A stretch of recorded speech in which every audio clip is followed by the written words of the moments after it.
Ladies and gentlemen, welcome to Caesar Rodney High School Live. We're from Camden, Delaware. Tonight, the Brandywine Bulldogs, 4-3 overall, 2-2 in the Blue Hen Flight B. We'll take on the Caesar Rodney Riders. They're also 4-3 overall, 2-2 in the Henlopen North. It's a Riders homecoming here at Caesar Rodney. The parade is just wrapped up.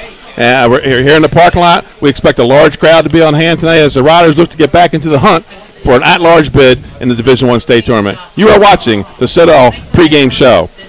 Week 8, and we start seeing teams drop out of contention for the upcoming DIA state tournament with 2 losses in the first half of the season. Caesar Rodney looked like they were already out of the postseason, but back-to-back wins over Cape Henlopen and Sussex Tech, and the Riders are back in the conversation. Brandywine all but eliminated with 3 losses this season. It'll be tough for a 3-loss team other than Caravel to earn an at-large berth in Division II. Let me bring in my broadcast partner, Dan Messina. And Dan, tonight we bring the fans a non-conference game between the Henlopen North and the Blue Hen Flight B, and this probably is a must-win game for the Riders. Yes, it is definitely a must-win for them. They're coming off 2 wins, so the momentum's building. They just got to keep it going. Hopefully they'll get off to a fast start. They're traditionally kind of slow-starting team, so if they can get off to a fast start tonight, I think they'll be fine. But this Brandywine team, they can put some points up now, so if they get into that slow start and Brandywine starts scoring, they could be in some trouble here. So the Riders coming off 2 impressive defensive performances, winning both games on the road, pitching a shutout last week in Georgetown against Sussex Tech. CR was just 1-9 last year and only 3 wins over the past 2 seasons. But third-year head coach Dan Candelaria, he's got this team headed in the right direction. Absolutely. They got some young guys coming up and some senior leadership. They got a nice combination right now, and it's heading in the right direction, definitely. Yeah, much the same for Brandywine with a 5-15 record over the past 2 seasons. This year, it was a fourth-quarter come-from-behind victory over Laurel in the season opener, 16 unanswered points. But losses to the top 10 teams of Howard and Glasgow has pushed the Bulldogs back down to the middle of the Flight B pack. Talk a little bit about Brandywine coming into this game, 4-3 record. Yeah, Brandywine, they like to throw the ball around, and their quarterback, and he's kind of as many touchdowns, he's throwing interceptions. So if he can connect early, it could be a long night for the Riders. Folks, it's time for our Dream Scouting Network players to watch. For the Brandywine Bulldogs, we're going to be watching number 12, the quarterback, Jack Russell. He's a senior, 59 of 129 attempts this year, 835 yards, like you said, 8 touchdowns, 8 interceptions, and he's completed 46% of his passes. Russell, a lefty, not a lot of quarterback. We're seeing more lefties this year, but you don't see a lot of lefties in high school football in the state of Delaware. Right, but there's a lot more lefties, but it changes your you got to get your left tackle, you got to get a right tackle that can block the blind side now, so it kind of changes things up a little bit. That's why we don't see him too much. And the other player we want to watch is number 21, Shaheen Coleman. And folks, you'll be listening to the background to the Brandywine High School marching band. Shaheen Coleman, he's a junior. He's got a return for a touchdown this year. And he's a guy, he's big on their defense. He leads their team in tackles with 46, and he has 3 interceptions. And CR doesn't throw the ball much. They're going to have to be able to throw the ball. They cannot be one-dimensional, and you've got to be careful throwing in his direction. Absolutely, because CR is going to have to mix it up tonight. They can't just rely on the run, I think. And for the Caesar Rodney Riders, the players to watch, we're going to start defensively. Number 34, Jackson Raw. Jackson Raw, a junior, leads the team 67 tackles, 5 for a loss, 2 fumble recoveries. You saw him at Cape. He had a standout game. He was the Louis Pizza player of the game on defense against Cape Henlopen. Absolutely. He was all over the place making plays and stepping up, and he's going to have to do the same tonight. And then also on the offensive side for the Caesar Rodney Riders, we're going to watch number 5, Kevin Robinson. He's a junior, 75 carries, 401 yards with 3 touchdowns. And we saw one of those touchdowns down at Cape Henlopen, and it was a 94-yard run. Looked like he was about to run out of gas, and Ben Ashby grabbed onto his waist, and he just twisted and turned and said, "I will not be denied," and he goes to the end zone. Absolutely. Kind of gave him a little second win there almost, but yeah, he's going to be a workhorse tonight. And the Riders, they're not going to have a 1,000-yard rusher this year. Trammell, 341 yards. Kennedy, 318 yards. Robinson, 401. And Wagenhofer, the quarterback, has 186 yards running. So they put the ball in different people's hands. They run the basic wing tee. Right, basic wing tee, and that's what you like to see. That everybody's getting a piece of the action. That means they're not dominant. You can't just say, okay, you got to stop the trap. You got to stop everything with this offense when you look at the stats, because you see everybody's getting the ball. They divvy it out pretty well. Wagenhofer does complete 58% of his passes, 39 of 65, 7 touchdowns, 1 interception. His favorite target is number 32, Bailey DeAtley, the senior, 22 catches for 306 yards and 3 touchdowns. Folks, we're going to take a commercial timeout. When we come back, we'll be back with our pigskin picks of the week.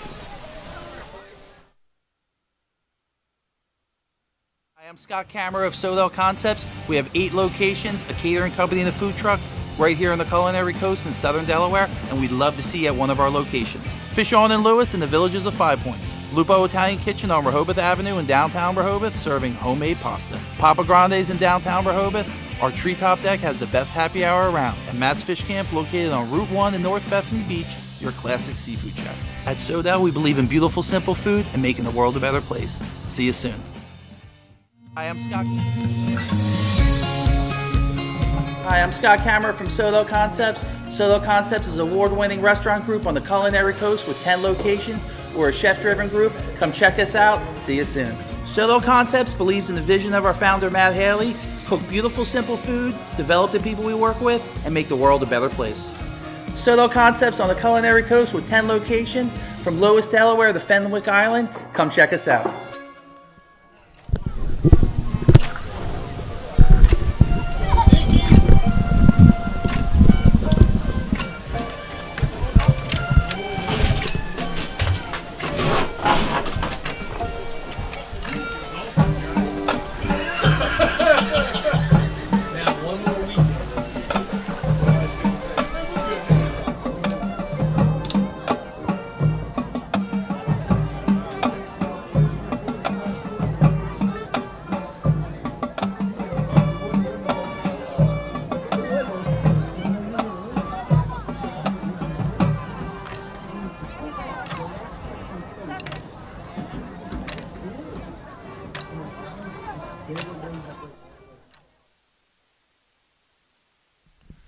And welcome to week number 8, 302 Sports fans, to our pigskin picks. Benny Mitchell here with Trey Mitchell. That makes us Mitchell squared. And last week, 5-1, pretty good week. Makes me 52-15 on the year. Worst pick, taking the Sussex Tech Ravens over Caesar Rodney. I said Tech would get them 21-14. Caesar Rodney pitches a shutout down in Georgetown, 15-0. Best pick, taking Milford over Cape. I said it would be a tight one. 2017 was my pick. 28-27 in overtime. So again, 6-1 last week, 52-15 on the year. So let's get rolling right into week 8 and Trey. Week 8 means last week we said we'd see separation. This week we're going to see teams that are out. We're going to see teams leave the playoffs. One of the biggest games in Division 2. We're going to start right off with this one. St. Mark's at 5-2 heads down to Woodbridge to take on the 6-1 defending state champ Blue Raiders. This isn't a big game. This is a huge game in Division 2. 7-3 very well may not get you into the D2 state tournament this year. St. Mark's still has Salesianum, and Woodbridge still has Del Mar left to play. The loser of this game could very well be out of the state tournament. But then again, Division 2 is crazy every year. Who knows what's going to happen in the last 3 weeks? I'm taking Woodbridge 28, St. Mark's 21. Yeah, like you said, Division 2 is always it's always crazy, but I think it's going to be a great game, highly contested game, but I think Woodbridge is I think they're so bitter of that loss. They're going to keep rolling. That's a 7 o'clock kickoff in Greenwood. On to the Southern Division, 7 o'clock kickoff in Laurel. The 3-4 Bulldogs host the 6-1 Del Mar Wildcats. Laurel got back on the winning track last week. They host a Del Mar team that's coming in hot. They may have to win out to make the Division II playoffs with their schedule. It's cats and dogs this week. Del Mar, they get it done. They get it done big, and they get ready to host Milford in a big Week 8 Southern Division showdown that we're going to have next week. I'm taking the Wildcats 35, Bulldogs 7. Yeah, Del Mar's done nothing but impress us this year. Laurel's been a little up and down. They've played well, but they've been up and down. Delmar, I think they're going to make the state tournament. They're going to get the job done here. In Dagsboro, 7 o'clock kickoff. 1-6. Indian River host 5-2. The Milford Buccaneers. Milford right now with the inside track to the Southern Division Championship and the automatic bid to the state tournament. It's been a tough year for Indian River. They've started relying on their younger players just to get through this season. Milford, they escaped the letdown week last week. We talked about how coming in a pretty decent Cape and Lopin team. Their record doesn't show it, but they've been in some close games. They squeaked by 28-27 in overtime. But the Bucks are going to use the Indians to tune up for Delmar coming up next week with the South title on the line. Milford 42, Indian River 7. Yeah, the Bucks, they avoided that potential letdown last week, like we said they could have. I think they put the points on the board here, and Indians are it's a rebuilding year at this point. 1-6, a rebuilding year, and I think the Bucks are going to put it on them. 7 o'clock kickoff in Seaford. That's homecoming. Seaford's only home 7 o'clock game this year. And how about them Blue Jays? Just a year ago, we're announcing they snapped a long-time losing streak. This year, we talked about how they won their first conference game in 5 years. And now we're talking about a possible winning season with a win this week as they're 4-3, and they're bringing in Lake Forest at 2-5. I have leaned towards Seaford this game all week. But I think Lake Forest is going to be ready. They're going to bring that option game they showed last week to the former Nylon Capital, and turnovers are going to be key in this one. Whoever can win the turnover battle wins the game in a tight one, in a squeaker in Seaford. Lake Forest Spartans 21, Seaford Blue Jays 20. Yeah, I agree. It's leaning towards Seaford. They're having a great year for what they've had the last couple of years. They've been struggling. They're having a great year, and I would love to pick them, but I think Lake Forest they've struggled too, and I think they break Seaford's hearts here and get the win. Northern Division at Smyrna, 5-2 Eagles versus the 2-5 Sussex Tech Ravens. 7 o'clock kickoff. Many have tried, many have failed the past 3 seasons. Will Knight could eclipse 6,000 yards Friday night and put himself in the conversation as one of the best running backs ever in the state of Delaware. Sussex Tech, they have a strong defense, but Smyrna offense, it's the real deal. Smyrna 35, Sussex Tech 14. Yeah, Sussex Tech, they dropped a tough one last week, and this is a rough game to rebound off of. Smyrna's going to roll here. 7 o'clock kickoff in the state capitol. It's the 5-2 Polytech Panthers, a team we've been high on here lately. They've earned the praise, and they'll be taking on the 1-6 Dover Senators. It's the 302 Sports Spotlight Game of the Week, and our own Mike Lang and Jason Winchell will have the call from Dover. The Panthers have a tough ending to the season. They're looking down the barrel at Dover, Sussex Tech, Smyrna. Dover, on the other hand, is a team that could very well be 4-3 or 3-4 right now, but injuries, mistakes, bad breaks, and the ball just hasn't bounced their way this year.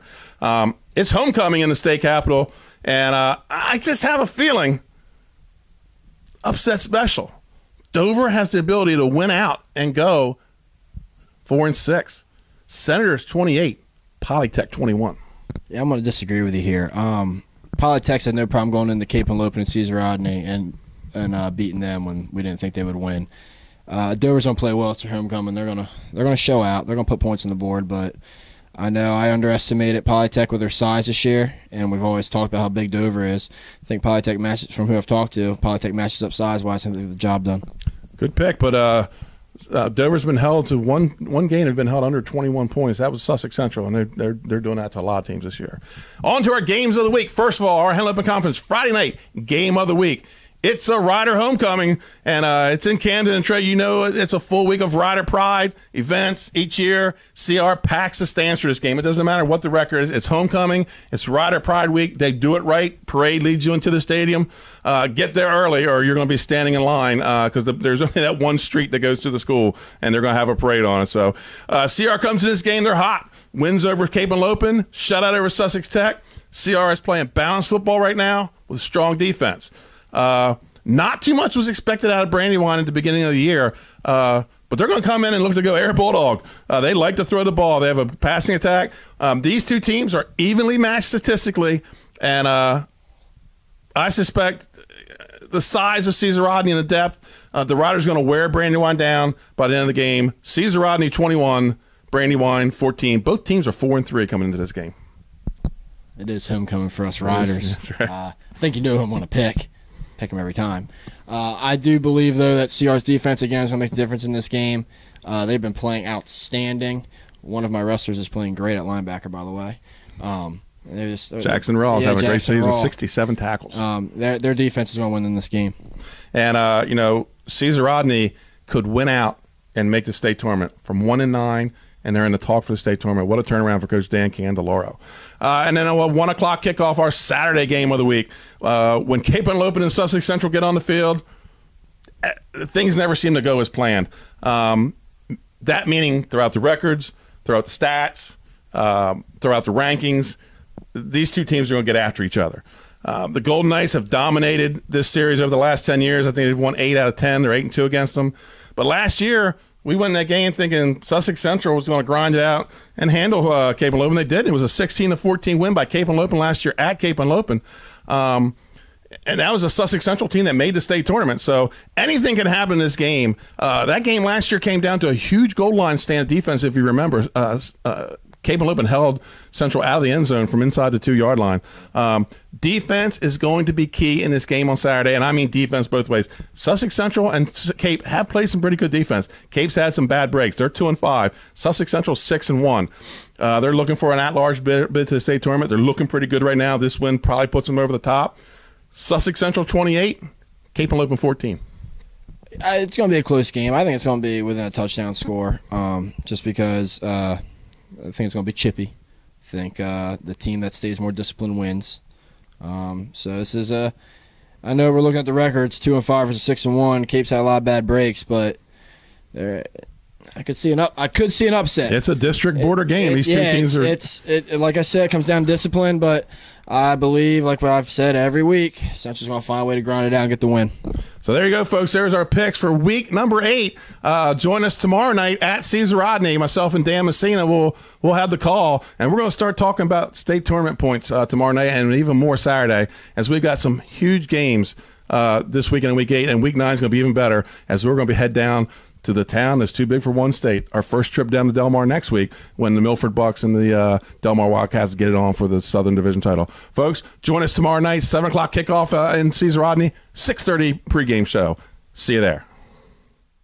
Hi, I'm Scott Kammerer from Soto Concepts. And I'm Danae from Matt's Fish Camp. Come check us out. Matt's Fish Camp is the small local fish joint with 2 locations on Coastal Highway in North Bethany Beach and Lewis, where we serve up traditional coastal fare and a casual atmosphere with house specialties like colossal crab cakes, lobster rolls, and fried Ipswich clams, along with crowd pleasers like fish and chips, fried shrimp, and a daily selection of fresh caught fish. Matt's Fish Camp, serving up lunch and dinner 7 days a week, all year. Locations in Bethany Beach and Lewis, Delaware. See you soon. Hi, I'm Scott Kammerer from Soto Concepts.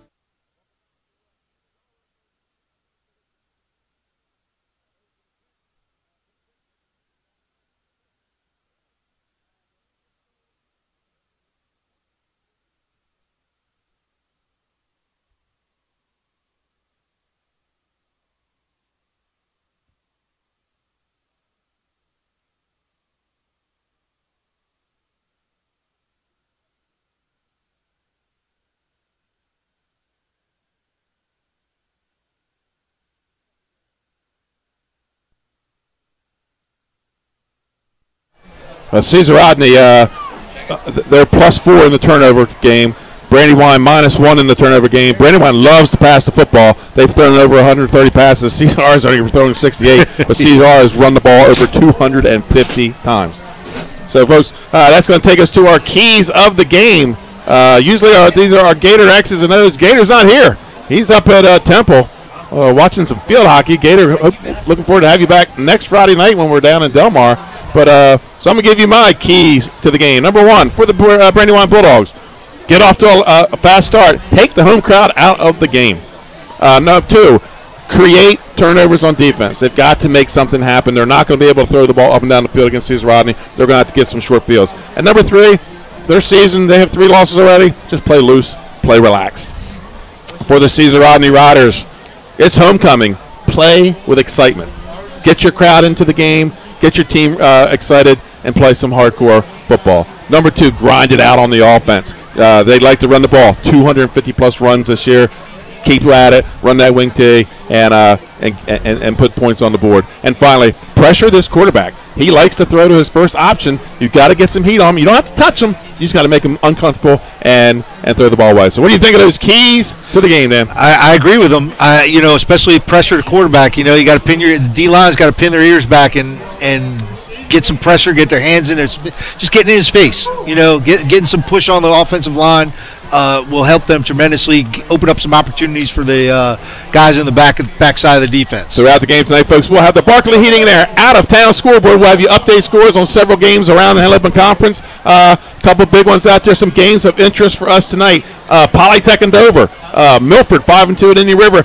Why? Because we're headed down next week to Delmar to see them play the Wildcats. Delmar and Laurel, Sussex Tech, Smyrna. Smyrna looking to win the Henley North for the third straight year. A big Division II game we'll be watching tonight is 5-2 St. Mark's versus 6-1 Woodbridge. And then in Division I, the Salesianum Sows, they're headed to Carroll County. They're playing Westminster tonight. Westminster 7-1 over in they play in that 3A Wild West. Tomorrow we'll be on the air with Cape Henlopen at Sussex Central, and that's a Sussex Central homecoming. We'll have those scores with the Barkley Heating and Air out-of-town scoreboard. And it's time for our Green Blade Irrigation and Turf Care Turf Report. We're playing on Bermuda grass.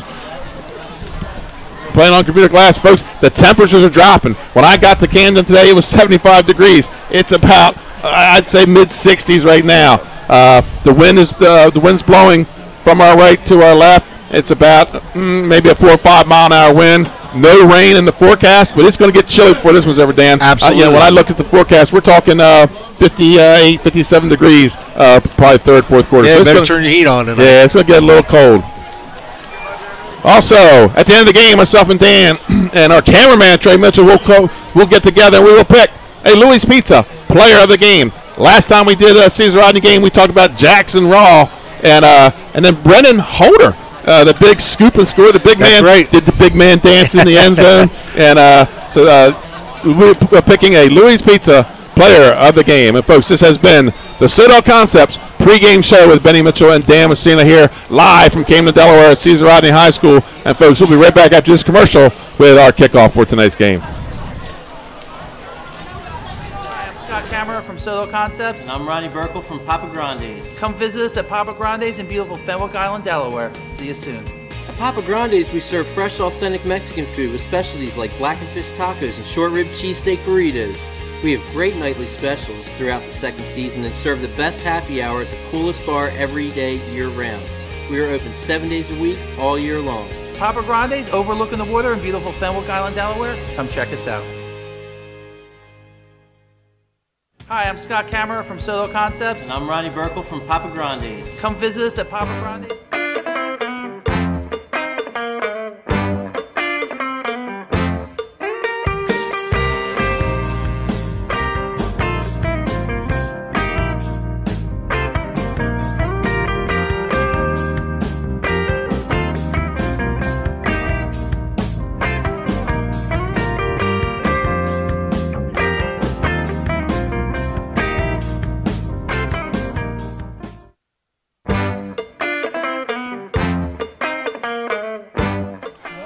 And welcome back to Caesar Rodney High School, folks. 302 Sports, Henley Conference, Friday night, game of the week. I'm Benny Mitchell, and with me tonight, Dan Messina. And Dan, starting to get a little comfortable in that chair there. Yeah. Game number 3 for you. I want to thank you for coming along and doing the broadcast with us. Heck of an addition, when Sean can't be here.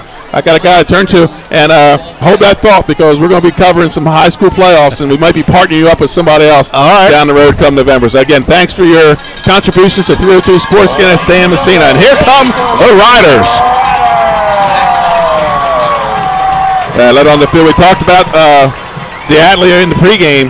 He leads the Riders onto the field. And look at the Riders. They got a little bit of that that University of Delaware look to them in their uniforms, don't they? The blue jerseys and the gold pants. And let's talk while we're right here. Let's talk about tournament points. Right now, Middletown 7-0. They lead. They're the top team. Sussex Central right now. If the tournament was today, they'd be the 2 seed.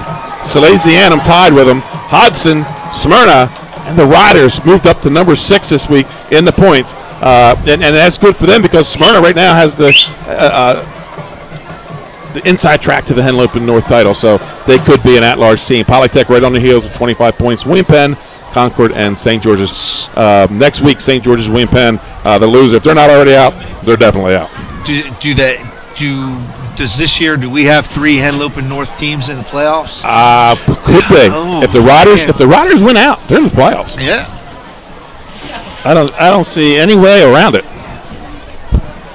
So, folks, we're going to cut away. We have the coin toss here, and then we're going to go with the national anthem. Let's see who gets the toss here. Wind now starting to die down. The flag kind of still. No real wind. Brandywine will be in the all-white with the blue helmets. Caesar Rodney, yellow helmets, royal blue jerseys, gold pants.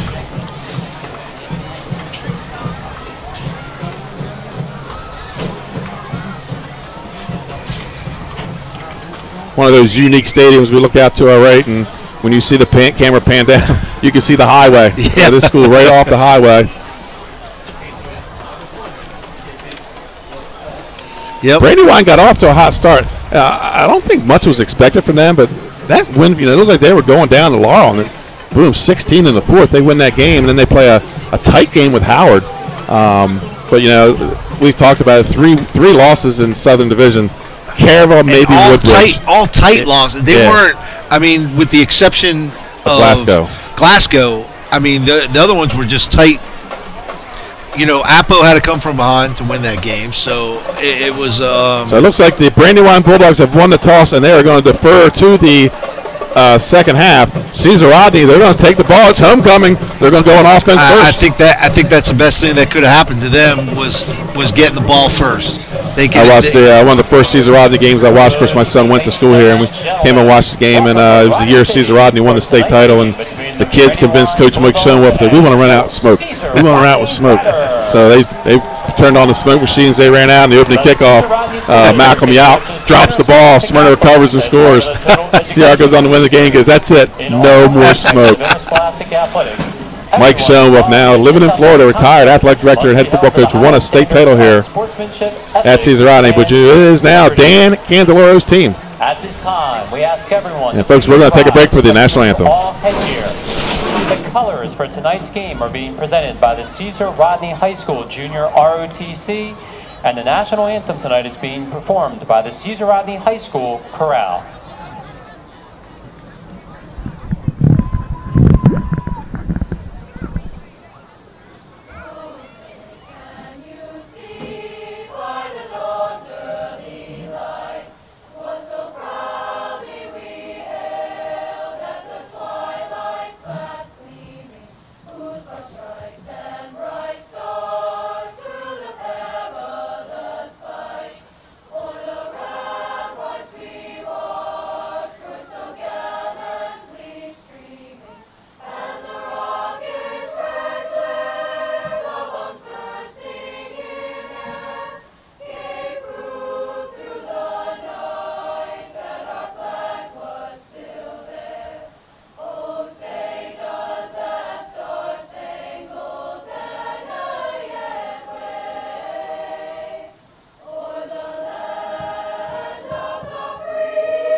Folks, that was the Caesar Rodney Chorus Chorale. And folks, we'll be right back after one more commercial timeout with the Caesar Rodney Riders hosting the Brandywine Bulldogs. We'll be right back on 302 Sports.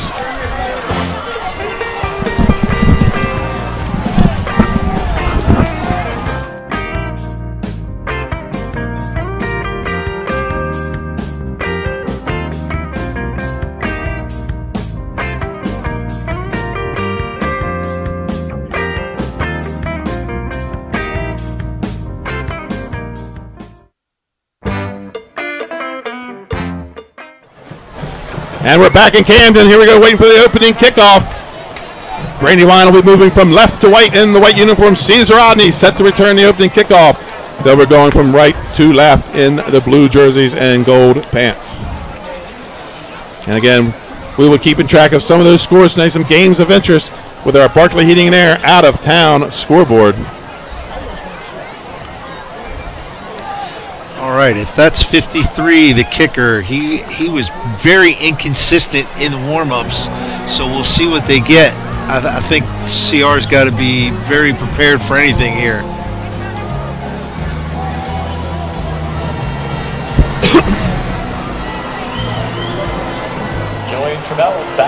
And here we go, ladies and gentlemen, the opening kickoff.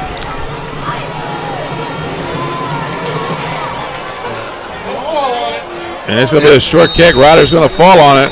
It's going to be 1st and 10 for Caesar Rodney at their own 38-yard line. Here we go, Riders, 1st and 10, they're in business.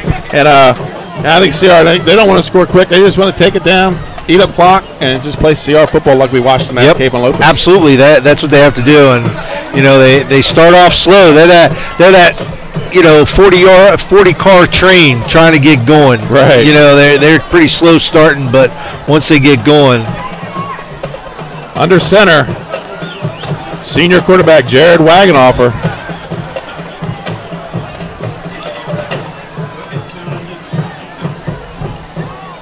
They got double wing here, and it's going to be a handoff to Robinson. He's got about 5, take some tackles with about 9 yards on the carry. He's close to a 1st down. He may have it. You know, they had some nice shift in there, kind of confused the defense, and that's really all you need to do. Throw a little motion in there, and just that split second have to think where my responsibility is. And that's a 1st down for the Riders.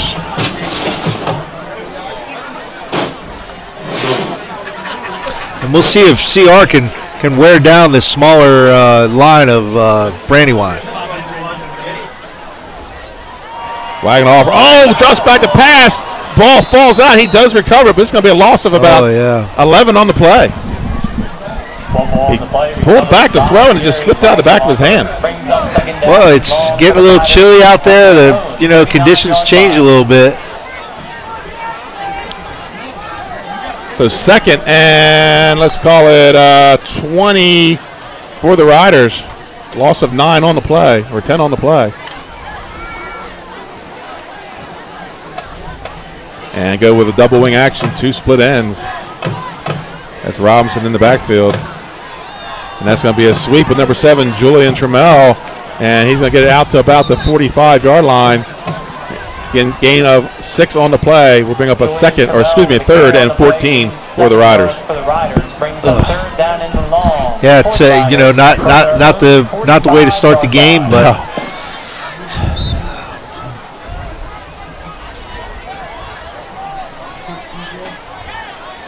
3rd and 14 for the Riders. And they're going to go shotgun with Robinson in the backfield with Wagenhofer. And it's going to be a counter with Trammell. He's got some running on the right side. There's going to be a flag on the play as he gets close to a 1st down. That's probably going to be a holder, a block in the back out there on that. That's right in the area there. And we'll wait for the call from the referee. It is against the Riders.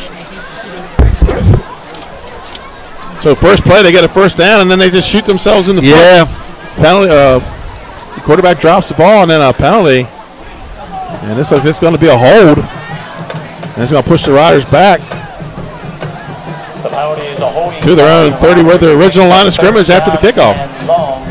So 3rd and long for Caesar Rodney. We're going to call it 3rd and 21 for CR. Yeah, not a very friendly third down that you want to be in.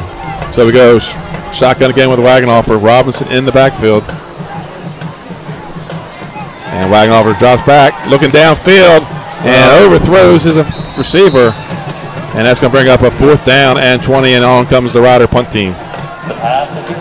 So what looked like a good start to the game kind of fizzles out for the Riders, and they're now looking at punting on their 1st possession.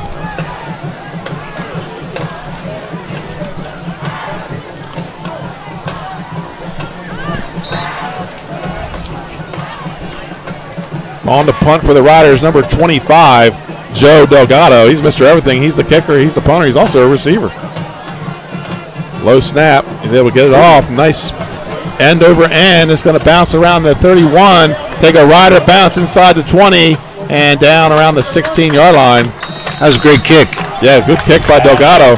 And the Bulldogs are going to take over on their first possession, 1st and 10 from their own 16-yard line. So we're going to get to see this quarterback, the left-hander, Jack Russell. He has thrown for, what, over 800 yards this year. Yep. Yeah, they're going to come out and they're going to start, slinging it around, throwing it around the yard. And we'll see here if the defense, they can get some pressure on them. And it looks like Russell's going to go under center. Yeah. He's got slots to both sides. He's under center. The single back in the backfield. And they're going to run on the first play of the game. That's going to be a hit. That's Jackson Rawl on the tackle. We talked about him in the pregame. He meets him right at the hole. And that's going to be a gain of maybe 1 on the play. We'll call it 2. It's going to bring up a 2nd and 8 for the Bulldogs. So here's a team that runs the ball less than 100 times this year, less than 50 times, and they come out and run the ball on the first play. I think they shocked everybody, including me. 2nd and 8 for the Bulldogs. And again, Russell goes up under center. Slots to both sides, motion coming to the near side. And he's going to drop back. He looks right away out to number 13, overthrown, looking for number 13, Zion Carr. And that time CR got pressure. That's what they needed. They got hands in his face. He had to put a little too much air under the ball, forcing the incompletion. 3rd and 8 for the Bulldogs. Their first possession of the game.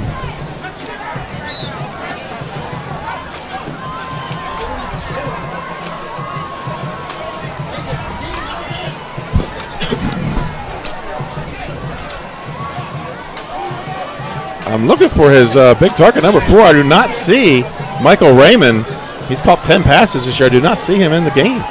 Russell drops back. Going to be a little bubble screen. Out to number 13, Carr. And he's got minimal gain on the play. Might have got it out to about the 20, which is going to bring up a 4th and 7. Great read by the defense. So both teams hold on their first possession. And here we go, the question mark, special teams for Brandywine. I talked about not seeing Raymond on the field, and there he is. He's the punter. He's got 10 catches for 262 yards this year. I didn't see him on that offensive set. And now it looks like they're going to go for it. Well, they're missing a guy. They're going to have to take a timeout. So we're going to stay right here, and we'll talk a little about that. It looks like Raymond might be back to punt. Somebody didn't get on the field for the Brandywine punt team. Oh, God, you just got to hate one of the guys I was looking at in his pregame was Raymond. Now he comes on the punt, so we'll have to see if he comes back out there in that next offensive series. They have been your full-service shop in the Dover area for over 29 years, including such work as oil changes. Brandywine did not bring a very big crowd down from Wilmington, did they, Dan? No, not at all. Transmissions can be reached at 302-735. And it looked like Brandywine was came out in almost an offensive formation. So we'll see. Under center the first 2 times, then they went to shotgun, and here they go out again. Good trips, and they have it up back. That's number 22, Curtis Blaine. That's a decent snap, and he gets an end-over-end short punt. Going to bounce around the 46, and we picked up by Trammell at his own 49, breaks the tackle, and then goes out of bounds. It's going to be 1st and 10 for the Riders at the Brandywine 49-yard line. Kind of picked that ball up in traffic. Yeah, it was kind of risky. 1st down and 10 for the Riders. So the Riders 1st and 10, their second possession of the game. Pretty unique punt formation they came out with, put out trips wide, and CR wasn't buying it. So here come the Riders. Ball marked at the 50, right at midfield, and it's going to be a shotgun formation. Trips to the right, tight end on the left side, and Robinson in the backfield with the Wagenhofer. Wagenhofer looks out to the right side, has it out to number 2. Emmanuel Kennedy, and Kennedy's going to get it down inside the 45. Pickup of 7 on the play. It's going to bring up a 2nd and 3 for the Riders.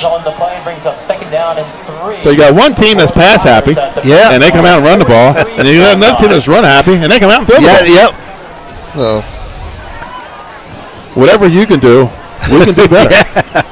2nd and 3 for the. We'll call it 2nd and 4 for the. And here they're coming out in a spread formation here. Right. Wagenhofer, he's going to pull it in. He's still looking, and he's going to throw downfield. That's going to be incomplete. Looking for number 29, Forrest Booker, senior, 6'1", 155. That's going to bring up a 3rd and 4. Wagenhofer was a little lucky there. I thought he was pretty close to the line of scrimmage. He had some running room. I thought he made it. I thought he was going to tuck it too. But he had the ball in the right hand, which is the wrong hand on that run. So I guess he was thinking pass first the whole way. Yeah. 3rd and 4 for the Riders. Still manageable for 3rd down here. Shotgun formation with Robinson in the backfield. And Riders had a little trouble figuring out where they want to line up. And they're going to flood the right side as Trammell goes in motion. Wagenhofer's going to follow. There's a flag going to play, and that is going to be procedure. Yeah, guy in the end was moving. The play, gain of about 10, but there is a flag down on the field. So that's going to be a procedure penalty on the Riders. Going to make it a 3rd and 9. So again, they start off doing good things, and they shoot themselves in the foot. And and I'm surprised they didn't go back to pounding the football. They got some good yardage on that first series.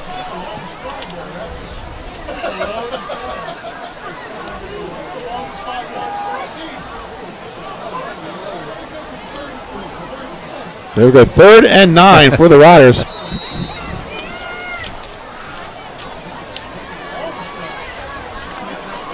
And they're going to stay right in that shotgun formation. And they're going to split 2 guys out here to the bottom of the screen with a wing to the right. Motion comes to the near side. And again, he's got some room, but open and in and out of the hands of he had room there. I thought he should have tucked it. So that's a 4th and 9 for Caesar Rodney. And on comes the punt team. So Brandywine getting ready to have their 2nd possession of the game. We have no score. Shaheem Coleman, number 21, is back. He does have 1 punt return this year for a touchdown. On the punt is Delgado, standing inside his own 40-yard line. Good snap back to Delgado. And he gets it off. Nice wobbly end over end. It's going to bounce around the 30, go out of bounds at about the 31-yard line. So a little better field position this time for the Bulldogs. 1st and 10 for Brandywine at their own 29-yard line. Yeah, we'll see if they decide to get back to their norm and start throwing the ball. Right. Got to watch a little bit of Russell on film this week, and he has got a very quick release. It's going to be hard to get to him. He doesn't hold that ball very long. No, he doesn't run much. And now they go under center with a post set. Well, just getting in his face. That's number 22, Curtis Blaine, on the carry, and he has maybe a yard. Riders combine on the tackle. Maybe not. No gain on the carry. 2nd and 10 for Brandywine. Led by Jeremiah Brown and Josh Windsor. No gain on the play. Brings up 2nd down and 10 for Brandywine. 2nd and 10 for the Bulldogs. 7 minutes left to play in the first quarter. We're in Camden, Delaware. Blue Hen Flight B in the Henry Open Conference North non-conference game. It's Rider Pride Week. Caesar Rodney homecoming.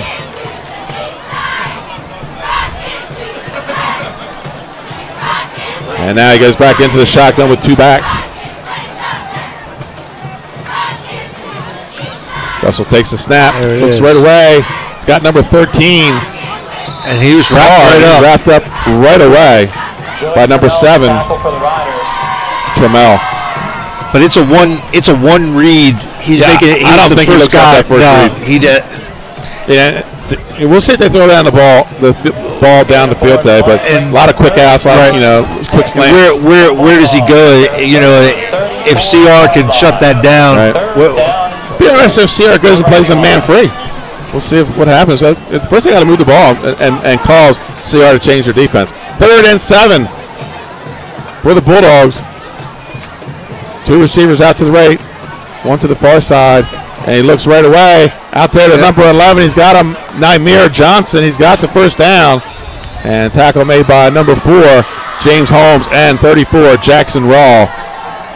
Jared Keaton and Jackson Raw combined on the play. First down for the Bulldogs. At their own 44-yard At their own, we'll call it the 45-yard line. Yeah, a little tough without the hash marks. Yeah. I walked the field pregame, and the grass cut very low. For a grass field, it's going to be fast. First down for the Bulldogs. Shotgun formation with Russell. And looks right away. That's a pick. And dropped by number 11, Jordan Allen. He jumped the route there. Oh, yeah. On the pass breakup for the it looked like they may have been playing a little man. We talked about it, see if they would play up close to the line and play some man. Yeah. And that's what they did. It looked like the ball was intended for number 2, Garnett Taylor, and he hadn't even turned around when the ball got there. I think 11 wasn't there, would hit him in the back of the head. I think number 11 was thinking touchdown before he actually had full control of the football. Allen does have a pick 6 on the season. 2nd and 10 for the Bulldogs. And Russell's going to go under center and slot to both sides. And that's going to be a handoff to number 22, Curtis Blaine. And he's going to get about maybe 3 on the carry. Number 6, William Burke on the tackle, and number 53. The front 4 is getting some good pressure. CR is getting some good pressure up front. 3rd and 7 for the Bulldogs. 3rd down and 7 for Brandywine. I mean, early on, I think Caesar Rodney was keeping everything in front of him. We saw him go to what looked like a little bit of man coverage when Jordan Allen had the ball in his hands, in his chest, at his waist, and then on the ground. And that, there's nothing but green between him and him if he catches that. 3rd and 7 for the Bulldogs. And come on the snap. That's going to be recovered by the Riders. Picked up by number 6. He fumbles. The ball's still on the ground. Oh, my God. And do the Riders have it? Touchdown. They do have it. That's a touchdown. Caesar Rodney. That's number 55. I think 8 Deshaun Gray. I think 8 guys touched that football. 8 defensive guys touched that football. Hot potato down there. Ball snapped over Russell's head. And several people had their hands on it. And finally, smothered in the end zone by 55, Deshaun Gray, a 6-foot junior, 235 pounds. And we talked about the Riders putting pressure on him. Yep. On the kick is number 31, Dominic Verser. And Brandywine's going to jump off sides. It's number 2, Taylor. And let's see if the Riders go for 2 here. Neutral zone infraction on Brandywine. And they're going to move it up, and the Riders are going to go ahead and kick it anyways. You're getting good yardage up the middle. I think I would have went for 2 here. Good snap. The hold's there. Kicks up. And it's good. With 4:22 to play in the first quarter. Your score, Caesar Rodney 7, Brandywine 0. Folks, we'll be right back. Welcome to Hooters. Have a seat wherever you like. Hooters of Newark is located at 136 Astro Shopping Center, Newark, Delaware. Come in day or night to watch your favorite teams and sports on our many TVs. Great fun-filled environment that is kid-friendly. Our craveable food menu has all appetizers, burgers, salads, tacos, seafood, you name it, as well as our world-famous Hooters wings, which are the official wings of Frio2Sports.com. And we're back in Camden. And Dan, we talked about that. You said the quarterback, instead of falling on it, he tried to pick it up. But I thought the biggest key on that was, instead of trying to pick up the ball, Jackson Raw blocked the quarterback, and there was nothing but Caesar Rodney Riders there to pick it up and eventually fall on in the end zone. Yeah, like I said, I think 8 defensive players touched that football.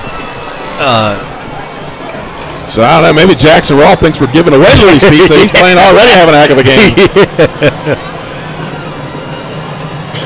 And we have a new kicker on. It's going to be a short kick and a whistle. It's going to be offsides on procedure on the Riders.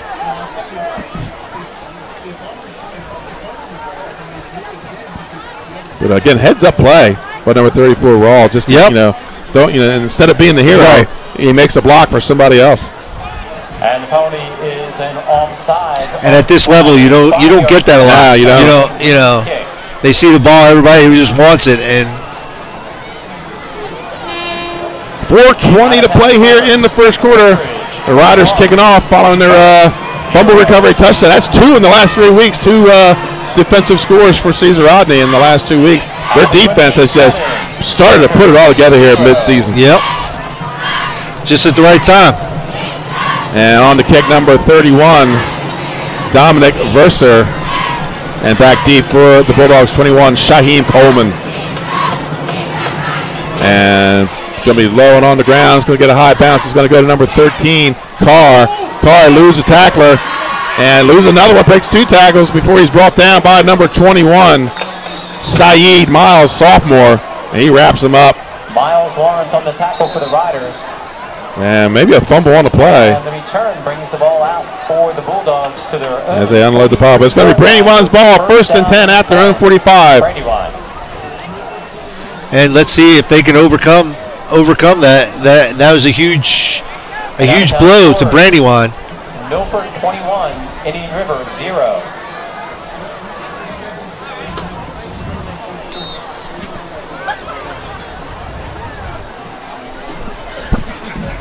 First and 10, Russell under center. And folks, we're going to get to some out-of-town score. Somebody's not where he's supposed to be. Russell's got to tuck it and run. He is going to get some yardage, and it looks like he's going to get hit and go out of bounds at the 47-yard line. Will Burke enjoying someone forgot to go. Second down and went right instead of left. From their own 48-yard line. 2nd and 6. Pick up a 4 on the play by Russell. And so he said he doesn't run much, but that was one where he kind of had to. Yeah. Went to look for his back, and he was somewhere else. So 2nd and 6 for the Brandywine Bulldogs. Shotgun formation with 2 backs to his side. And he overthrows that one, looking for maybe number 8, Tremaine Pink. Again, pressure, 79, getting pressure there. And they recovered there in the secondary. It seems he's throwing it, he's in shotgun. It's been a pass. They haven't run out of shotgun. And he gets under center to run, so kind of a tell for Brandywine.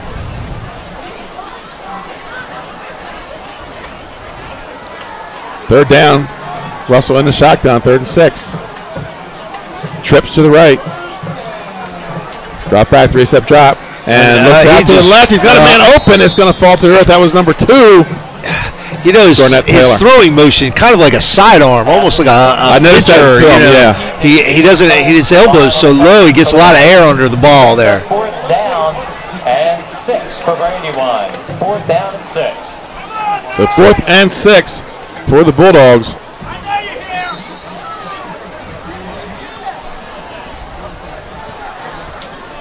And we'll see if they came out in this trips again. And on the punt is Raymond.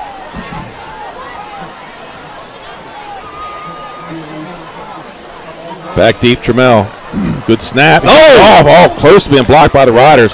Trammell's going to take it at his own 21-yard line. He's got some running room on the right side. Breaks the tackle, and it's going to be taken down around the 36-yard line. Tackle made by number 25, Josh Eaton. Well, the punter for Brandywine's not in any drama classes, I can tell you that. No, you got to fall down. I mean, anytime someone comes near you got to fall down. A couple of scores on our Buckley Heating there out-of-town scoreboard. First quarter action, Milford Buccaneers 21, Indian River 0, and Westminster leads Salesianum 7-0. They can be reached at 302-7. So back to action here in Camden. 9660. Yeah, under center this time. is Wagenhofer. Motion coming to the near side. It's going to be back with Robinson off the right side. And he's going to pick up about, we'll call it 5 on the play. Another good run right up the middle. Yes, pick up a 5 is going to bring up a 2nd and 5. 4 for the Riders at their own 41-yard line. Now the defense has scored. Let's see if the offense can score. Wagenhofer under center. Trammell and Robinson in the backfield. And it's going to be a handoff to Robinson off the right side. And he's going to have it up for a first down. Pickup of 10 on the play. Robinson, gain of about 10 on the play, result of which is a Riders first down. Another score just in. Trey Mitchell, call me the Swami. Dover 14, Polytech 0. First quarter action. That was one we disagreed on.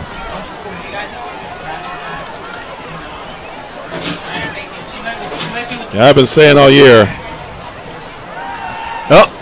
They're going to bite somebody before it's over with, the Dover Senators. Pickup call 4 by Robinson. Bring up a 2nd and 6. At the Brandywine 45-yard line. In out-of-town scores, Dover 14, Polytech 0. Here's a big Division II score, folks. Woodbridge 21, St. Mark 0, first quarter. Wow. Blue Raiders all over them. And Smyrna leads Sussex Tech 8-0. That's your Barkley Heating and Air out-of-town scoreboard. That's going to be Wagenhofer rolling out. On the waggle. There you go. Man up on the waggle. And that's number 2, Kennedy. And that's going to be enough for a first down. On the pass from Jared Wagenhofer to Manny. He's going to take it out of bounds and stop the clock. So under 2 minutes to play here in the first quarter. Yeah, that's the way you draw that play up. Fullback came right out of the backfield, and you hit him for a nice gain.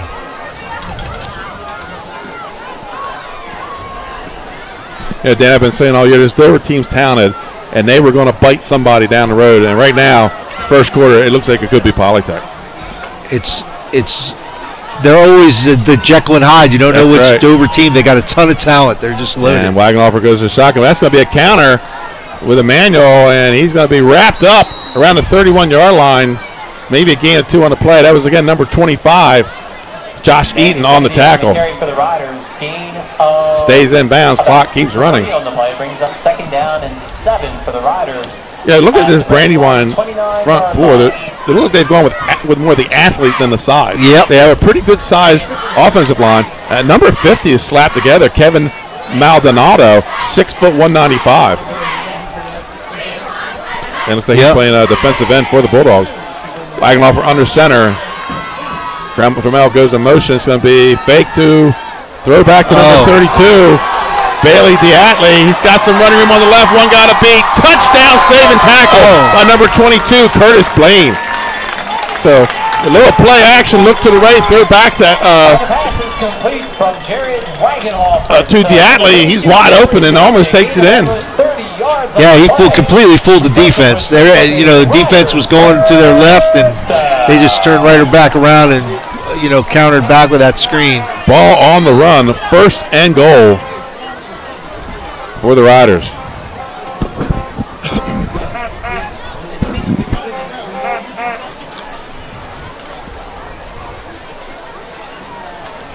Wagenhofer goes under center. Delgado splits wide to the right. Robinson alone in the backfield. And there's going to be Wagenhofer on the quarterback sneak. Touchdown, Jared Wagenhofer. And the Riders 13-0. Well, this is exactly the way it was scripted for CR. Again, Jared Wagenhofer on the quarterback keeper for the Riders. And Trace Aurelio Dolce is contributing $25 to the Rider Football Boosters program for that touchdown.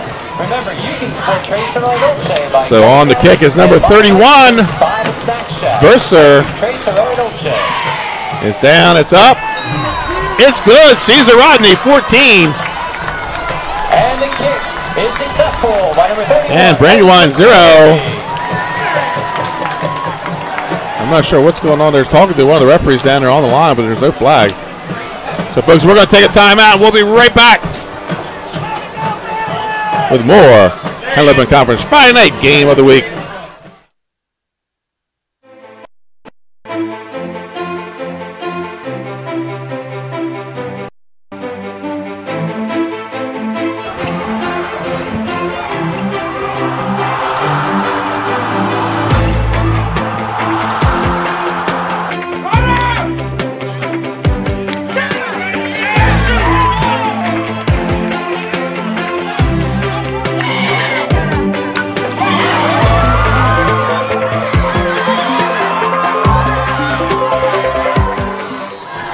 Welcome back to Caesar Rodney, folks. Benny Mitchell with Dan Messina.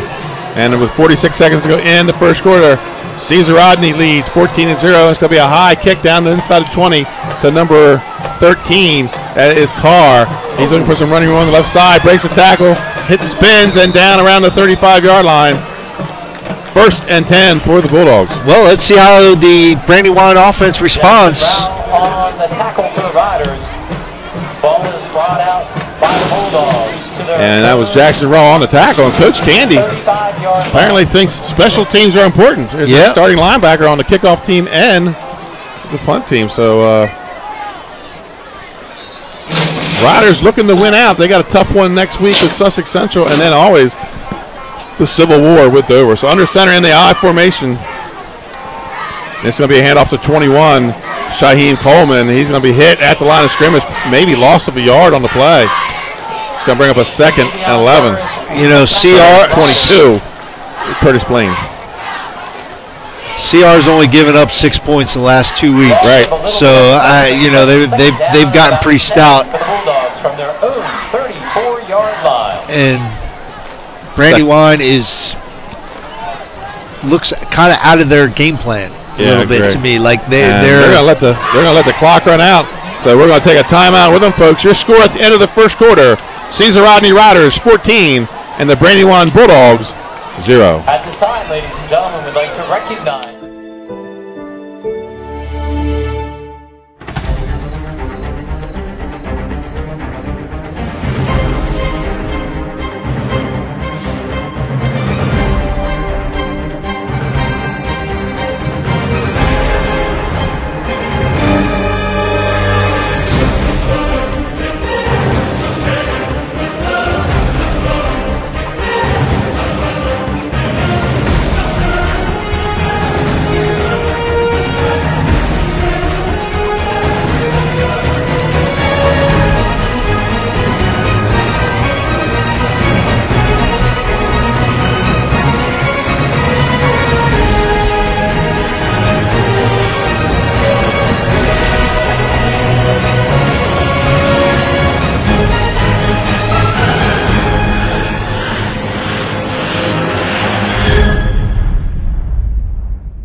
And welcome back to Camden, Delaware, folks. Caesar Rodney High School. It's a 2nd and 11 for the Brandywine Bulldogs as we start the second quarter. And what do you think about that Woodbridge St. Mark's game? I thought that would be a little closer. Yeah. 1-0 first quarter. Under center is Russell, and he's going to take a 3-step drop. He's right under pressure. That's going to be caught, it looked like. Yep, intercepted. And that's going to be number 53, Windsor, with the interception. Caesar Rodney takes over on the interception, and it'll be 1st and 10 with great field position. Yep. And again, they got pressure, got in his face, and, you know, that's the first time I think he's tried to pass out of the under center, and bad things happen. Well, with the pressure that Caesar Rodney is showing, they may just want to abandon going under center to throw the football. And go ahead. I don't know why they can't run and throw out of the gun. You know.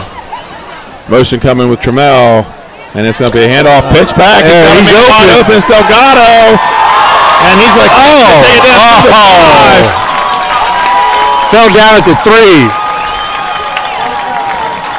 And he looks like he may be hurt. And the 40-yard pass is complete from Jerry. Delgado is wide open.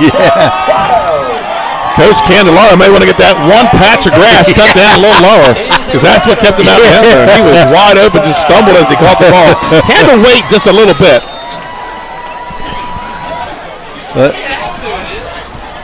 So first and goal for the Riders at the Brandywine 4-yard line.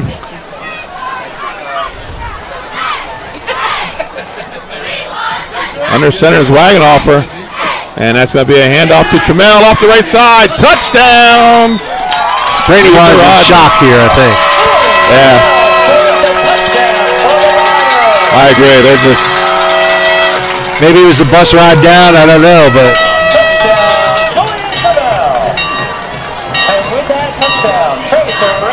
But this is like what you want in homecoming. That's right. That's what we say. Come out early, play excited, and that's what Caesar Rodney has done. A defensive touchdown, an interception, and then a big little razzle dazzle there on the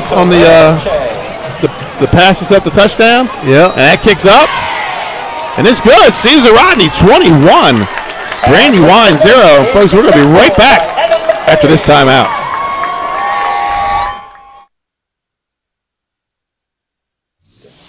Unique Image opened for business in Wilmington, Delaware in 1979 with one focus, wowing our customers with great products and even greater customer service. Years later, we are still doing exactly that. Whether you're looking for marketing tools to promote your business, gifts for your employees or clients, or planning a special event, we're here with the voice of experience to help you every step of the way for your complete satisfaction. Visit our new showroom in the Mill Creek Shopping Center, 4577 Kirkwood Highway. Unique Image, you envision, we create. Unique Image. 0. And welcome back to Caesar Rodney, folks. Our score, Caesar Rodney 21, Brandywine 0. A couple update scores on the Barclay Heating and Air out-of-town scoreboard. Westminster now leads Salesianum 14-0.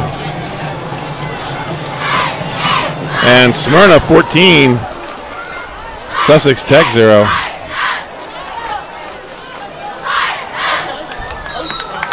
Shaheem Coleman on the return. And the ball is going to be at about the 26-yard line, first and 10 for Brandywine. Smyrna 14-0 over Sussex Tech. Last score we had, Woodbridge 21, St. Mark's 0. Big Division II game. St. Mark's loses. That could be the season for them. That will give them 3 losses on the season, and they still have Sally's to play. Wow. First and 10 for the Bulldogs. And that's going to be a handoff to number 25, Josh Eaton. He's going to pick up about 4 on the play. Bring up a second and 6. Josh Eaton, 12 carries, 62 yards this year. Taylor's their leading rusher, 40 carries, 117. Eaton does have a touchdown on the ground.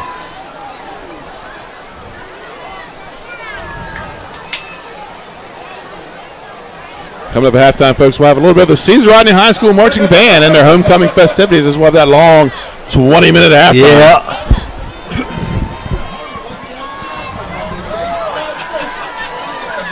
Smell those burgers on the grill. Ken Blaine back deep, and he's going to take the handoff. He's going to be hit behind the line of scrimmage. That's going to be a loss on the play. Tackled by number 4, James Holmes. And they're getting hats to the ball. They're getting hats to the ball. This defense is really playing well the last 2 weeks. This is, because I believe, didn't Cape score in the first quarter? Cape scored on their first drive. CR scored, Cape scored, and that was it. And that was it. So right now, 8 shutout quarters by the Riders. Yep.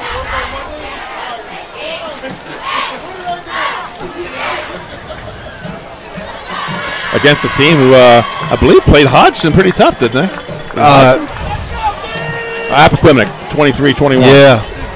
Division I opponent. Russell takes and here's under pressure, and that's going to be caught for a first down by number 4. There's a guy we wondered about, Raymond. He makes the catch, and we're going to have a flag on the play, probably roughing the passer. Oh. So tack on 15 of that. That's a huge play there. About 12 And that's being in his face. I didn't think that.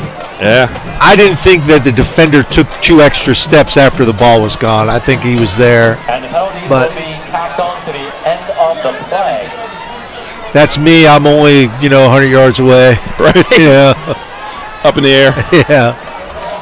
And after the play and the penalty brings them a first down and 10 for Brandywine. Attack on 15. And that puts them in CR territory for the first time tonight, maybe? Mm-hmm.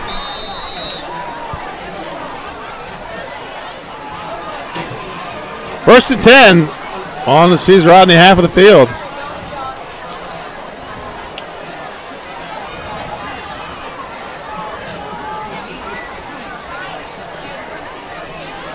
That's going to be a handoff to number 2, Taylor. I think the Brandywine coach has heard you because he's gotten into the shotgun. They're starting to run out of it. And no gain on the play. Second and 10. We'll call a loss of 1. Second and 11 for Brandywine. For the Bulldogs from the Riders' 42-yard line.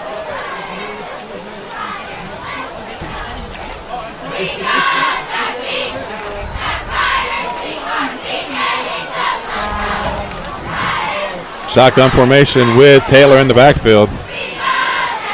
3-step drop. And that's going to be picked by number 7, Trammell, looking for a block. And he's going to take that to the house.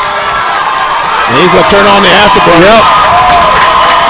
Julian Trammell, pick 6. And we said this could be an issue. 69 yards on the return. Caesar Rodney Riders. He's under pressure, so he's releasing the ball kind of high. The ball's floating, and it results in the pick. 2 picks, 2 scores. Obviously the offense scored off the first one, but this one, defense scores 2 touchdowns so far tonight. And 3 defensive touchdowns in 3 weeks for the Riders. On the kick is, and they would have had 4 if that kick return wasn't called back. The blocked kicks up. It's good. Caesar Rodney 28-0. And the extra point by Evan McCleary is good. With 8.5 minutes, I'm thinking I got to score again. Let's get that running clock going. Yeah, get it going. Yeah. Just let's speed this up and get it going. Folks, we'll be right back after this commercial timeout. Penn Sussex County.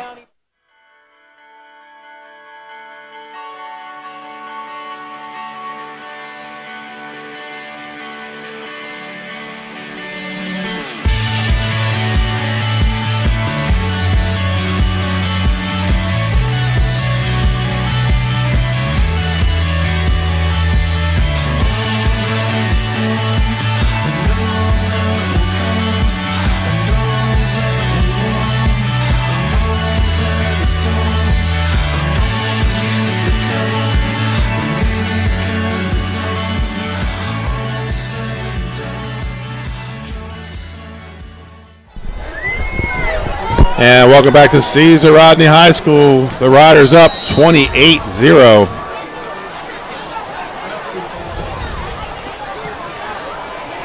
And kick taken at about the 20-yard line. Oh, he dropped it. And he's just got to fall on his own 21.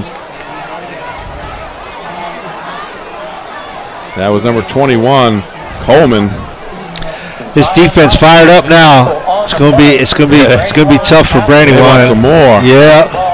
They're getting plenty of pressure on the quarterback. Some more scores from your Barkley Heating and Air out-of-town scoreboard. How about the Blue Raiders? Statement game? 28-0 in the first half over St. Mark's. Wow. Westminster 14, Slays Annam 7, Dover 21, Polytech 0, Milford already in the running clock, 35-0 over Indian River, and St. Mark's 14-0 over Sussex Tech. That's your Barkley Heating and Air out-of-town scoreboard. First down, Russell throws out, in and out of the hands of number 8, Tremaine Pinckney.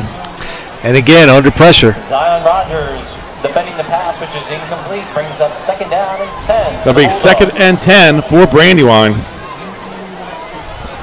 You know, and CR's getting pressure right up the middle too, which is tough for a quarterback because he can't step into his throw.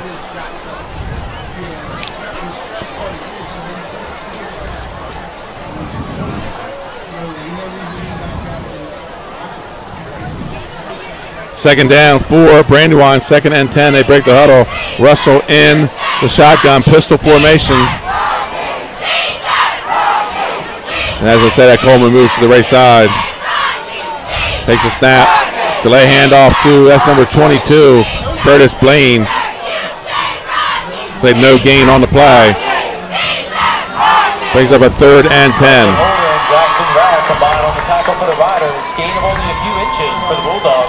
I don't think that usually the draw is to try to slow down that pass rush, and I don't think it slowed him down at all. 3rd and 10 for the Bulldogs at their own 22-yard line. They trail 28-0 here with 7:52 to play in the first half.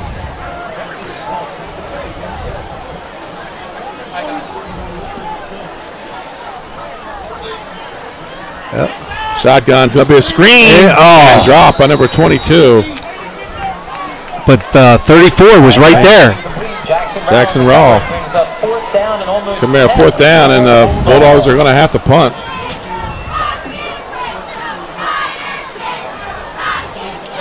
$7:34 to play here in the second quarter.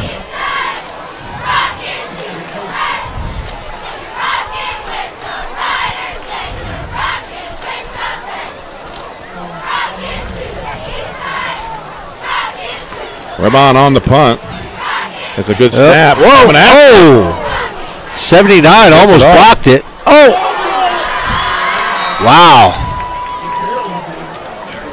That Trammell was able to fall back on it. Almost blocked on one end and then almost fumbled on the other. The Riders will take over at the Brandywine 48-yard line. I don't know about you, but I sure have been smelling. 1st and 10 for the Riders. Now being provided by the Snack Shack. At their own, at the 48 of Brandywine. Check engine light on. If so, don't just put tape over it. I think CR's here is going to look to score and get that clock moving. Yeah, right before the half. Yeah. Play a short second half. Yep. That's what the Bucks are doing down in River, 35-0. Yep. Motion with Trammell, and it's going to be a handoff. Trammell off the right side. Sweep, there he goes. Blocker. Has some running room down the right side. Trammell, 2 guys to beat. He's going to go out of bounds inside the 15. I'm going to have a late hit. Julian Trammell on the carry of about 30 yards. Now you're going to add that. Yeah, probably half the distance. Kind of a tough call on that one. You know, kind of a continuation tackle, and didn't really hit him that hard anyway. Yeah. And the penalty is a personal foul against so late hit on the Bulldogs. That's going to put the ball down half the distance to about the 7-yard line. 1st and goal, Caesar Rodney.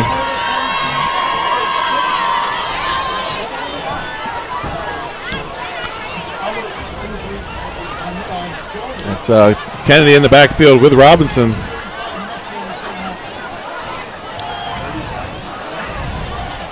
Yeah, they got, Brandywine, they got good penetration that time. Trying to pick. Kevin Robinson on the carry, gain of a couple, brings up 2nd down and goal for the Riders. They did get a good push on that side of the defensive line. And out of town scores, Smyrna 22, Sussex Tech 6.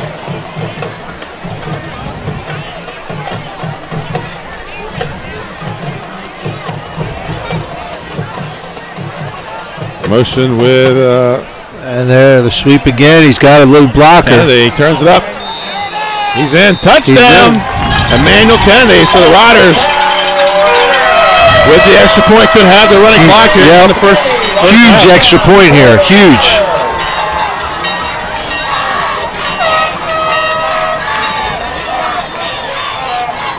Again, Emmanuel Kennedy on the touchdown for the Riders. And because of that touchdown, Trace Ferrero will donate another $25 to the Rider Football Boosters Program. Dolce is proud to sponsor the Rider football team. On the kick is Verser. Good snap. Hold. Up. No good. Oh, wow. It stays 34-0. Wow. We'll take a timeout. We'll be right back with more. Caesar Rodney, Brandywine Bulldogs. Friday night high school game of the week.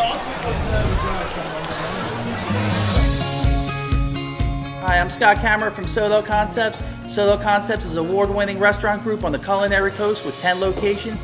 We're a chef-driven group. Come check us out. See you soon. Solo Concepts believes in the vision of our founder, Matt Haley. Cook beautiful, simple food, develop the people we work with, and make the world a better place. Solo Concepts on the culinary coast with 10 locations from Lewis, Delaware to Fenwick Island. Come check us out.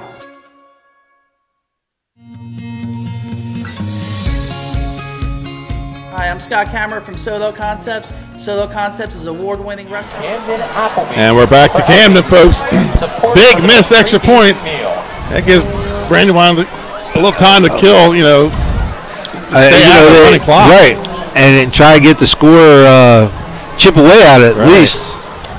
Try and get something on the board before they go in at half. They still have 6.5 minutes. I mean, they make that extra point, and it might be at halftime already. Yeah, we could be at halftime down there. So the Riders on the kick, and he's going to kick it deep down around the 10-yard line, taken by number 2, Taylor.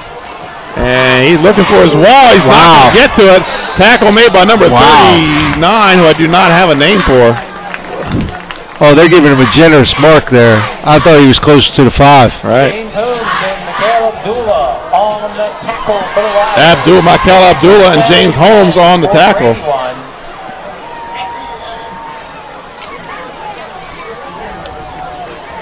First down and 10 for the Bulldogs at their own 8-yard line. 6:21 to go here in the half. Brandywine will take over 1st and 10 at their own 6.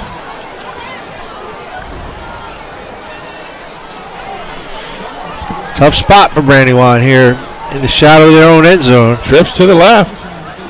There it goes. And quick release. Off the fingertips of number 22, Curtis Blaine. This kid let the rock fly. There's no doubt about it. Oh yeah, CR's done a great job of putting pressure on him, and I think his clock is working a little faster than it should be. Right. I think he threw that quicker than he needed to. 2nd and 10 for the Bulldogs at their own 6. He's hearing footsteps that aren't there yet.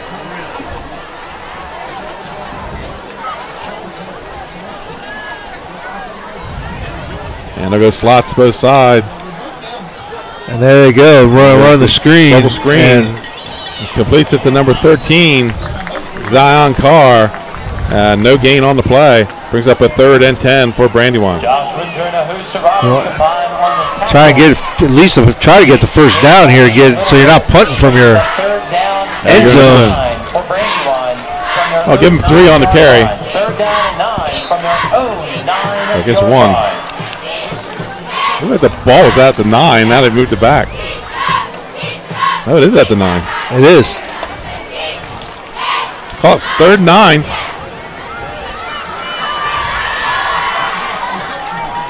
Slots to both sides. Oh, and he's under pressure. Oh, is that? There's a flag in the end zone. That's in the end zone. It's a safety, right? Should be.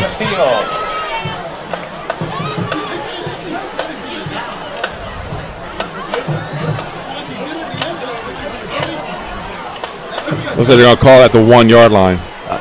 Wow. I think that's what they're talking about right now. See if he was in the end zone. It looked like from here that it threw it into the end zone. The flag is at the 1. Right. And they're going to call it at the 1-yard line. Intentional grounding, loss of down.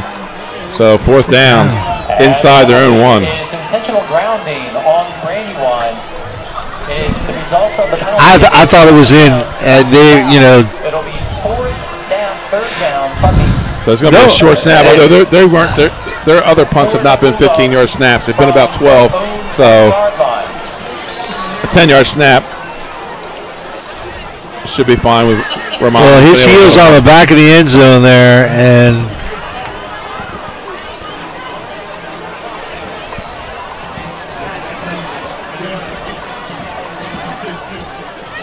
whoa! Good snap and the wow! I didn't think they went at. I thought they would have went after it. Oh! And Tramel's going to let it bounce, and it's going to bounce around midfield and be down at the 48 by number 24. Surprised me. Caesar Rodney, 1st and 10 at the Bulldogs 48, or excuse me, 44. I'm surprised they didn't go after the punt. You know, get that clock on, get the clock running. It just maybe a very good case of Dan Ken and Laura been here. I've been here. Yeah. I'm not gonna rub it in this. I'm gonna get another score. You're right. They haven't had a problem scoring tonight. Westminster 17, Salesianum 7.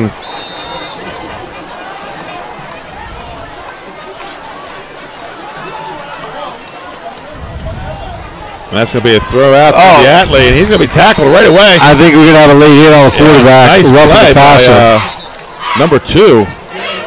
And they're going to tack 15 yards onto that. And then, but they're going to get 15 on it. There's a flag on the play. And the penalty was roughing the passer against the Bulldogs.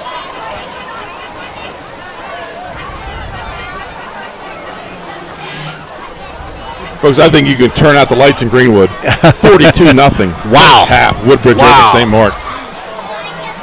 Delmar leads Laurel 14-0. Man, long bus ride, bad pre-game meal. Milford 42-0. So a lot of Southern Division scores, Division II scores. Run it up. 1st and 10. Week 8 football action. That's Robinson off the right side. Kevin Robinson on the carry for the Riders. A couple more scores in our Barkley Heating and Air out-of-town scoreboard. The Senators lead the Polytech Panthers 28-0. For the Riders at the Brandywine. Woodbridge 42 still over St. Mark's 0. Westminster 17, Salesianum 7. 2nd and 7 for the Riders. And that's going to be a handoff to number 7, Trammell on the sweep. And big hit by number 13, Zion Carr. And number 6, Anthony Coleman. And I think it's going to be enough for a 1st down. At the Brandywine 16. So 1st and 10 for Caesar Rodney.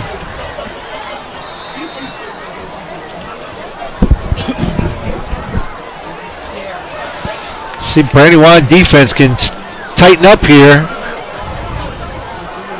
Under 4 minutes to play here in the half. It's going to be a handoff to Robinson. He's following Trammell. Yeah, he's home. Running off the right side. Touchdown, Caesar Rodney.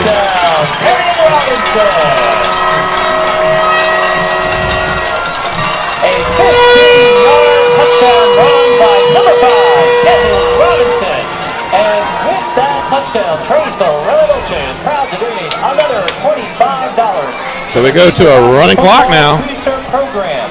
Well, the clock's not running. $5 for every touchdown scored this season. We thank you, Trace O'Reilly. 40-0, Caesar Rodney. Low snap, trouble getting it off. That's going to be blocked. Oh, number 21, Shaheen Coleman, and number 25, Josh Eaton. That's the 2nd one in a row. They've kind of had a, holder snap issue. So, folks, we're going to take a timeout. We'll be back with more Hello Open Conference Friday night game of the week. Welcome to Hooters. Have a seat wherever you like. Hooters of Newark is located at 136 Astro Shopping Center, Newark, Delaware. Come in day or night to watch your favorite teams and sports on our many TVs. It's a great, fun-filled environment that is kid-friendly. Our craveable food menu has all the appetizers, burgers, salads, tacos, seafood, you name it, as well as our world-famous Hooters wings, which are the official wings of 302sports.com. Welcome to Hooters. Have a seat. Welcome back to Caesar Rodney High School in Camden, Delaware. Rider Pride Week, Caesar Rodney homecoming. And a lot of Rider Pride going on right now, 40-0. We just got an update from the official. The running clock does not start until second half. You know, and you got to love it because you're up 40-0. That means everybody's going to get in the game. Right. Everybody's going to get some grass stains on their jerseys tonight, man. You got to like that. And deep kick down inside about the 10-yard line, taken by number 2, Taylor. He's looking for his wall on the right side. Got some running room out to about the 25 to the 30. And caught from behind. Going to be down around the 39-yard line. Number 21 on the tackle, Saeed Miles, pulled him down from behind. You know, James Holmes has come down untouched on almost every kickoff and almost ran that play down. He did the kickoff before and caught the guy inside the Brandywine. I might want to start running wall left. Yeah. And they've kicked every ball to the right side. From their own 38-yard line. First and 10 for the Bulldogs at their own 38-yard line. 3:37 to play in the half. 40-0. Riders. And that's number 25. Eaton on the carry. Picks up about 9 on the play. Going to bring up a 2nd and 1. Caleb Mosley on the tackle for the Mosley Riders. on the tackle for the Riders. Second down and 1 for Brandywine from their own 40. I believe Brandywine has had 1 first down by play and 1 by penalty. So 2nd and 1. That's going to be a timeout. Caesar Rodney. Caesar Rodney. So we will take one with them, folks. With 3:06 to play in the game. Your score, Caesar Rodney 40, Brandywine 0. For business in Wilmington, Delaware in 1979 with one focus, wowing our customers with great products and even greater customer service. 30 years later, we are still doing exactly that. Whether you're looking for marketing tools to promote your business, gifts for your employees or clients, or planning a special event, we're here with the voice of experience to help you every step of the way for your complete satisfaction. Visit our new showroom in the Mill Creek Shopping Center, 4577 Kirkwood Highway. Unique image, you envision, we create. And we're back coming in off the timeout, the Caesar Rodney timeout, 2nd and 1. Again, Brick Brothers, 302-7 for the Bulldogs. 9660.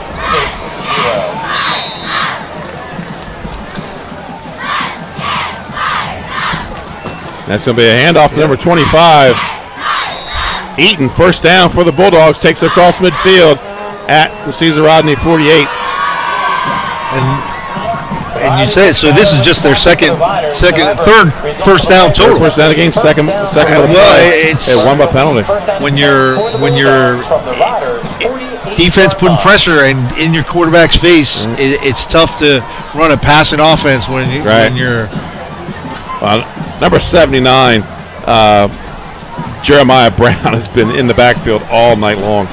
Yep. First and 10 for the Bulldogs at the Caesar Rodney 48-yard line. And he's going to be wrapped up in the backfield. And that's we just called his name, 79 Brown, and number 6, William Burke.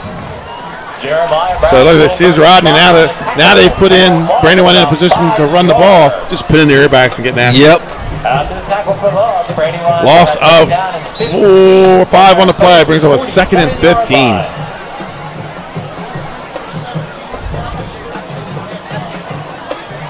And out of town scores Westminster 17, Salesian 13 at the half.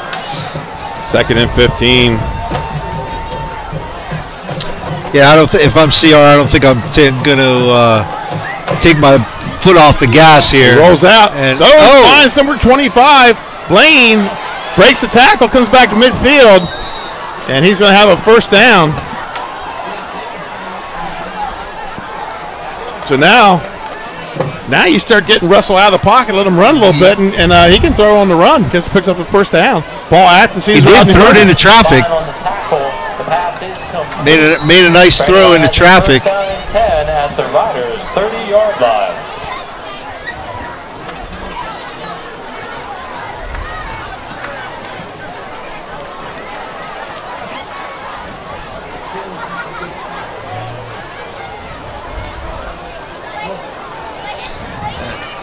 And looking for number 11, Naeem Johnson, and that's going to be incomplete. Yeah, number 11 almost had to turn into the defender there. Right, broke up by number 14, Tyrone Suarez. Brings up 2nd and 10. So now we're getting to see this kid throw down a little bit. He's got a bit of an arm. He does have a great arm. And he's still even downfield. He throws the sidearm.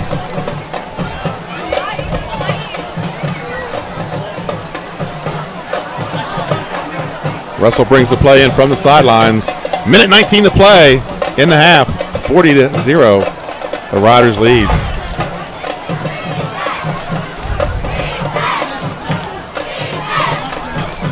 Russell takes the snap, drops back, and it's going to be a screen, a little high for intended for number 14, Kevin Taylor. Again, throwing it into traffic. Or check that, number 8, Tremaine Pinckney. Going to bring up a 3rd and 10. Result of the play brings up a 3rd down and 10 at the 30-yard line. You know, I think Russell's just really throwing to a spot. I feel like he's not really looking where he's throwing. He's just throwing to a spot, and you should be there. Right. You know, his receiver should be there. And watch him on film. Just a lot of quick outs, a lot of quick slants. But I don't think he's seen this kind of pressure this season. Yeah, I agree. 3rd and 10. It's going to be a toss to number 22, Blaine. Ball's in the air. And that's going to be Caesar Rodney Football. Number 38 on the recovery. In Davion Burris on the fumble recovery.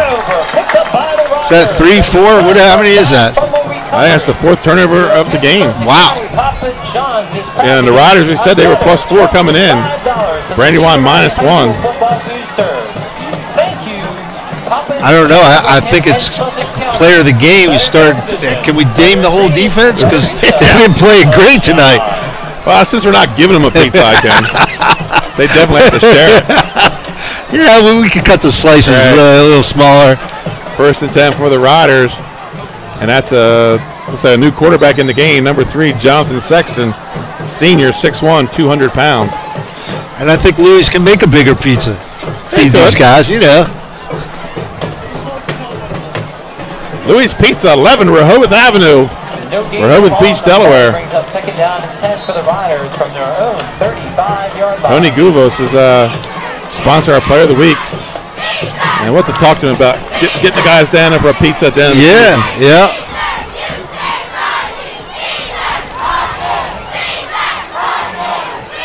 And that's going to be a handoff to number 2. And I don't know that we see another play.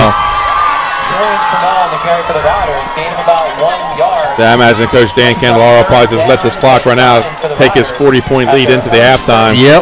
And coming up at the half, folks, we'll have some Caesar Rodney marching band and some halftime festivities. And we'll join you for the Soto Concepts halftime show. And that is going to be the half. Ladies and gentlemen, your score at halftime, the Caesar Rodney Riders 40, Brandywine Bulldogs 0.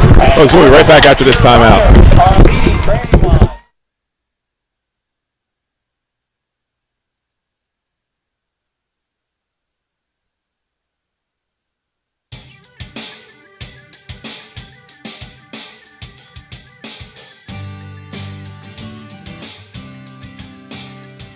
Soto Concepts is the premier restaurant group in Southern Delaware.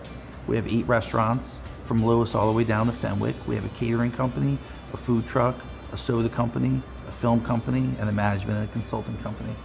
We believe in beautiful, simple food. We like to develop the people we work with, and at the same time, we have a little bit of a higher mission, and we're trying to make the world a better place. And we have a group of people that every day wake up and they get after it, and they're all focused on one thing, and they're trying to make a great company, and we're trying to make the Culinary Coast a national focus for the United States as a food destination. I think we've done a really good job of that in the past few years. The daily grind of the restaurant can be very difficult. You're dealing with alcohol, food, and people. Those are three highly volatile things. So sometimes it's better to have a little bit of a higher calling, a little bit of a higher purpose, that as a group we're trying to get together, stick together and be about something. And for us, it kind of gets us through the hard seasons and the hard times that we can rely on each other. We have about 150 full-time year-round employees, and then every season we hire, I think this year we hired about 270 people. So we have 270 seasonal people spread out throughout the whole county. And for me, it's great. And some of these people started out as 15-year-old busboys working with us, and now they're lawyers and doctors and business executives throughout the world, and they still come back and they have a relationship with us. So it's been a really nice experience for us that we're so connected to the community, and we can develop people on so many different levels. We want to support the people that we work with. We want all of our employees to have what they need to grow and be professional. And we may open 10 more restaurants. We may open 100 more restaurants. But all we know at the end of the day is we want to stick together, and we have a great group of people, and I'm really proud of them. I'm proud of everybody. This was a really trying year, and it's a testament to the team that Matt put together that we flourished after a tragedy. And the stronger and better we can make Southern Delaware, the better our restaurant group's going to be.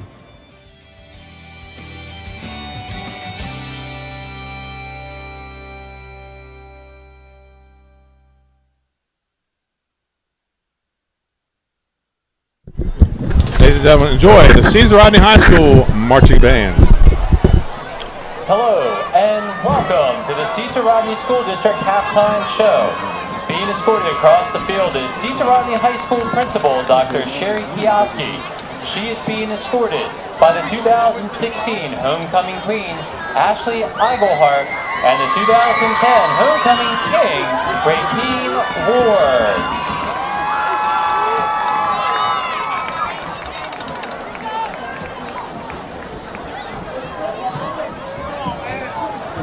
At this time, we'd like to recognize the freshman homecoming court candidates, Caleb Merriman and Delaney Webb. Caleb is a member of the freshman football team. He is being escorted by his mother, Mrs. Merriman. Delaney is a member of the field hockey team. She is being escorted by her mother, Michelle Vasilidis, and field hockey coach, Mrs. Stewart. Caleb Merriman and Delaney Webb. Next, Brian Quinones and Jimena Lopez. Brian is being escorted by his sister, Sabrina Pena. Jimena is a member of band. She is being escorted by her brother, Ethan Lopez. Brian Quinones and Jimena Lopez. Next, Calix Berry and Nia Gillette. Calix is a member of the freshman football team. He is being escorted by his mother, Jenny Berry, and his grandmother, Estrella Castillo. Nia is a member of the cheerleading team, BPA, and student council. She is being escorted by her father, Arthur White, and her mother, Lori Simpson. Calix Berry and Nia Gillette. The sophomore homecoming court candidates are Jimmy Cava and Cadence Black. Jimmy is a member of the lacrosse team, Blue Gold Club, and Sportsmanship Club. He is being escorted across the field by his mother, Stephanie Cava, and his father, Paul Cava. Cadence is a member of the field hockey team. She is being escorted by her mother, Shayna Lynch, and her grandmother, Sharon Cooper. Jimmy Cava and Cadence Black. Brandon Hatch and Peyton Force. Brandon is a member of varsity baseball and basketball. He is being escorted by his mother, Lori Hatch, and his father, Tony Hatch. Peyton is a member of the volleyball and softball teams. She is being escorted by her stepfather, Scott Thorne. Brandon Hatch, and Peyton Force. Devon Denby and Claire Pyers. Devon is being escorted by his sister, Shania Denby, and his niece, Tishana Denby. Claire is a member of the swim team and Royal Blue Gospel Choir. She is being escorted by her father, Jason Pyers, and grandmother, Joan Pyers. Devon Denby and Claire Pyers.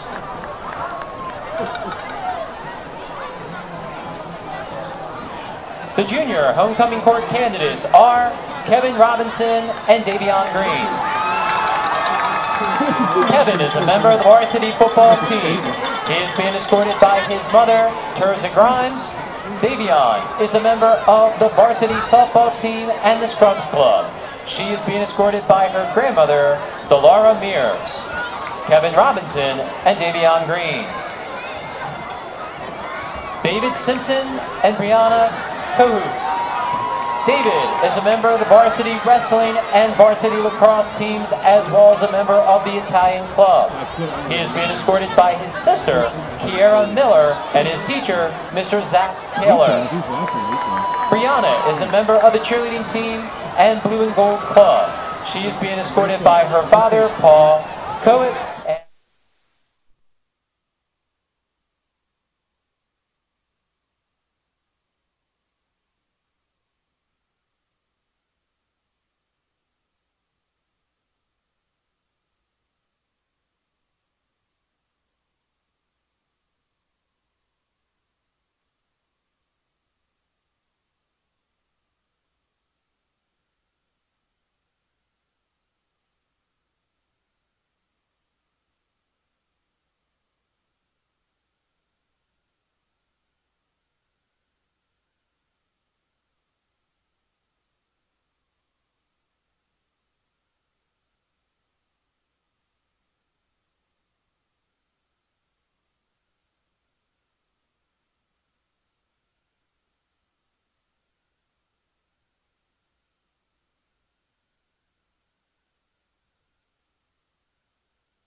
homecoming queen and king, Lauren Wolf and James Pyers.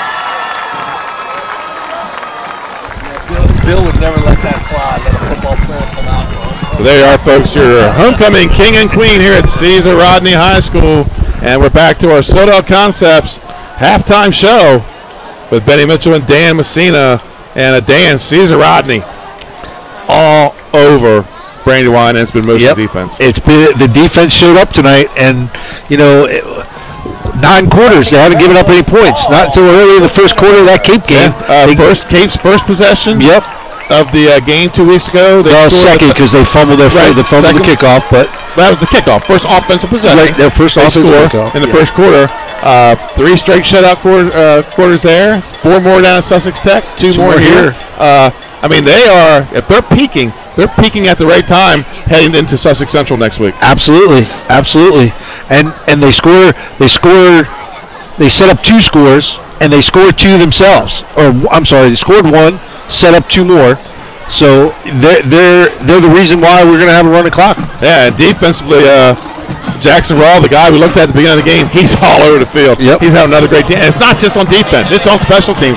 Jackson Raw just playing another great game on defense. But a guy that stepped up in this game on both sides of the ball, the senior, Julian Trammell, with a touchdown each way, a pick 6, and then a touchdown on offense. Absolutely. The kind of game this kid's having. Yeah. Yeah, and number 79 on the D line, is that Jones? 79 is Brown, Jeremiah Brown. Yep, Jeremiah Brown. He's been in Jack's face all in there. And all right. A big boy. And I think they measured incorrectly. They at 6'1", 235. I think he's a little bigger than 6'1". I think he's a little bigger, 235. When we watched him at Cape Antelope, and when he sacked the quarterback, he eclipsed him. I mean, we never saw the quarterback anymore. He just enveloped him and took him to the ground. Starting to get a little cool out here. So temperature dropping. The one thing that riders have to be careful of as they come back in the third quarter is this game started warm. They need to have a good warm-up before they come out. The temperature has probably dropped 15 degrees. I've dropped to my hoodie. Yep. So it's getting a little cold here at Caesar Rodney High School. So, folks, our Sodell Concepts halftime show with Benny Mitchell and Dan Messina. We're going to take a commercial timeout, and we'll be right back with the second half. Your score at the half, Caesar Rodney 40, Brandywine 0.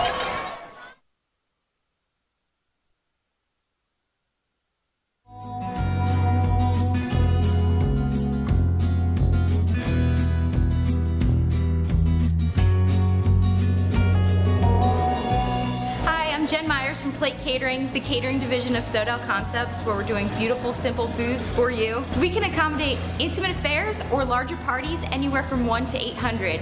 We can go anywhere in a 50-mile radius of our location, be it on the beach, in your home, on a farm, at any venue, including the Indian River Life Saving Station, which you'll see later in our clip.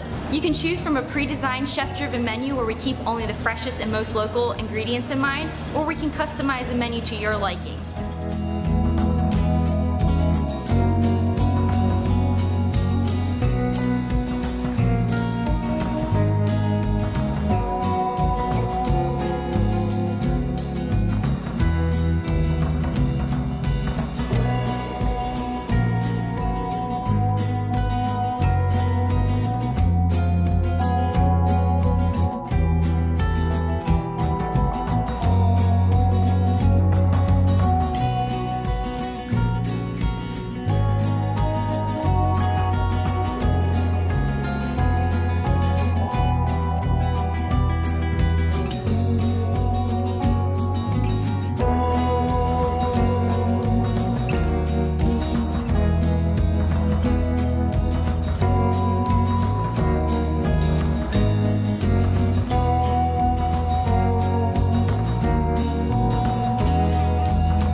Plate Catering. I hope you keep us in mind for your next event.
And welcome back to the Soto Concepts halftime show. Benny Mitchell here with Dan Messina.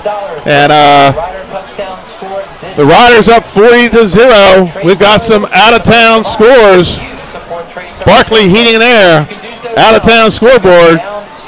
Halftime, Milford 42, Indian River 0, so we're running clock there. Halftime score in Maryland, Carroll County. Westminster 17, the Sal's creeping back in, 13. Halftime, Dover 28, Polytech 0. Wow. AI DuPont looking to bounce back from loss last week. They lead McKean 43-0. Smyrna, last we heard, 22-0 over Sussex Tech. And Delmar 21-0 over Laurel. And not the score I'm surprised. I thought Woodbridge could win this game. But 42-0 in the first half? That's surprising. Man, Woodbridge is making a statement. And one update. Delmar 28, Laurel 0. Thanks to those scores from Kristen Mitchell. On our out-of-town scoreboard, Barkley Heating and Air, out-of-town scoreboard. Coming up at the end of the game, we will pick a Louis Pizza player of the game. Louis Pizza, 11 Rehoboth Avenue, Rehoboth Beach, Delaware, home of the grinder. Louis Pizza, player of the game. A couple guys were got our mind on. We probably will not see too many more varsity players. So, but we'll save the suspense. Yeah, we want to keep everybody tuned in. That's right. Some of our supporters or our sponsors, Dream Scouting Network, they brought you the players to watch. Greenblade Irrigation Turf Report. Greenblade Irrigation and Turf Care in Dover. They bring us our turf report, our temperatures, our field conditions, the type of field we are playing on.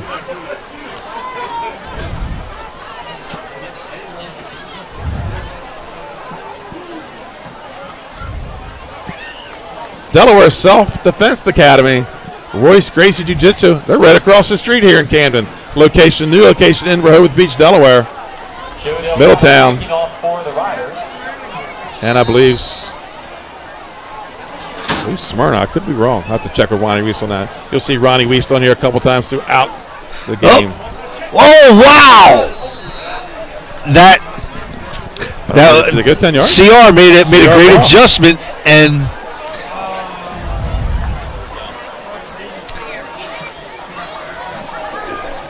so the Riders.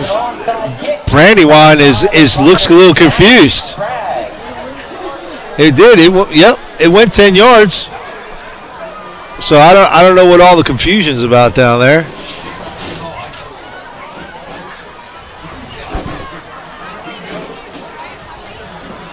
Well, Dan Candeloro does not look happy. I'm not sure that was called by a coach. Well, I tell you what, I'm happy right now. I believe that's a great call, right. And I'll tell you why. Because you have a running clock. You have a running clock by 5, so right. You got to look at it. I'm only up by 5 points here. Right. So let me hold the clock. My offense is slow, and I can grind it down now. And he's got the backups in, but he came back from the field, his head tilted sideways, and his headset in his hands. Great call. I think it was a great call. I love the call. Full house backfield. That's going to be number 27, Riley Bushweller on the carry. Gain of 1 on the play. Riley Bushweller on the carry for the Riders. Gain of 1 on the play brings up 2nd down and 9 for the Second Riders. and 9 for Caesar Rodney. 47-yard line.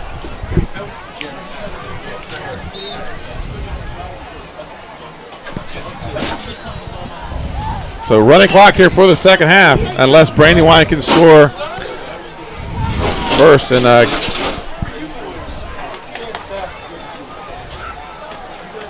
it's quarterback Jonathan Sexton. He came in right before the half. And it's going to be a handoff to number 36. Zion Rogers breaks a tackle, breaks another tackle, and brought down. Man, great job. First down. Kept his legs 13. turning. Never stopped his legs moving. So a couple of Zions in on that play. One with the ball, one making the tackle.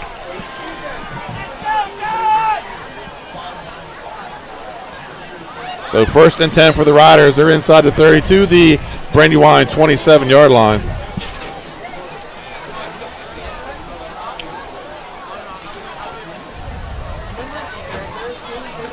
CRA is working a little fast for my taste with this kind of lead. I think they should be slowing it down a little bit more.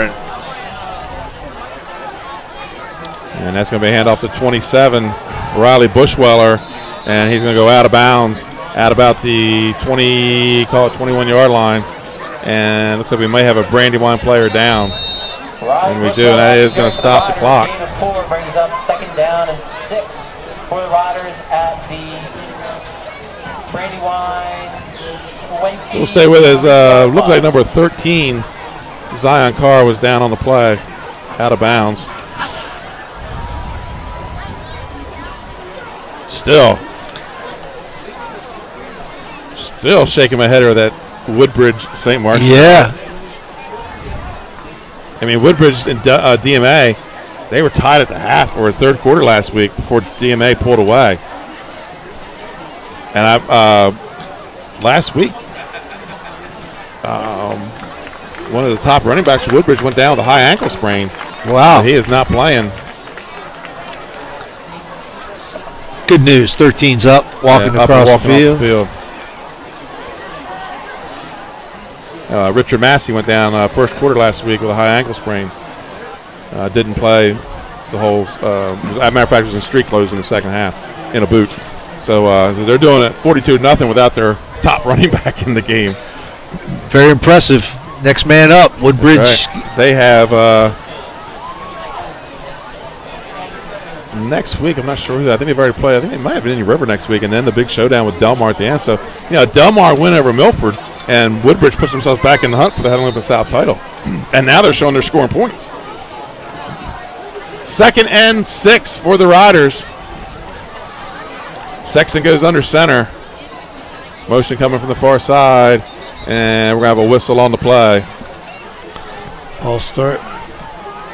Penalty on the play. Penalty is a false start against the Riders. False start against Caesar Rodney.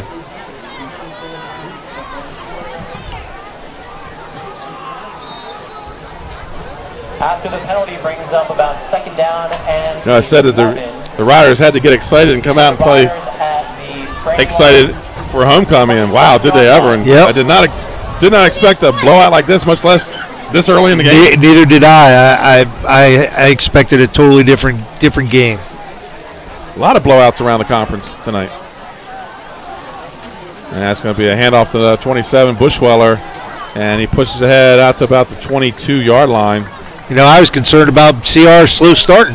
I thought they're that slow machine, and they could get behind in this game, but never happened. The play brings up 3rd down and 5 for the Riders at the Brandywine 22-yard line.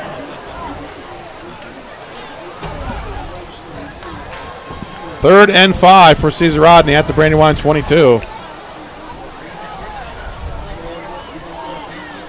Bushweller, the single back in the backfield. Motion coming. It's going to be sweep with number 36. Zion. And face mask, I think. Mask. I think Zion he got a Rogers face mask. On the carry. Zion Rogers on the carry for the Riders. There's a flag on the field. It is a face mask against Brandywine. And I think that'll give them a first down. Yeah. Yeah, just when Brandywine gets something a little positive going. Yeah.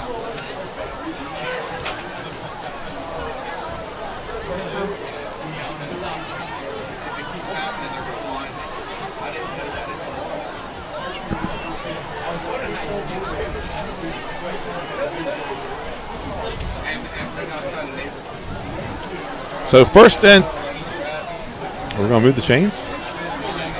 Must be the 5-yard. 5-yard, yep. So 3rd and 1. 3rd down and 1 for the Riders. For the Riders.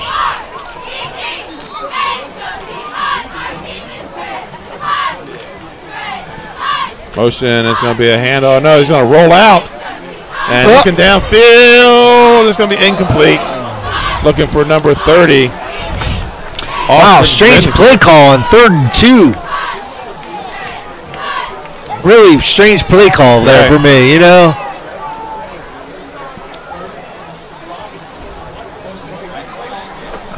So 4th and 1. And on comes the place kicker, number 31, Dominic Verser, sophomore. And he's going to attempt a 35-yard field goal.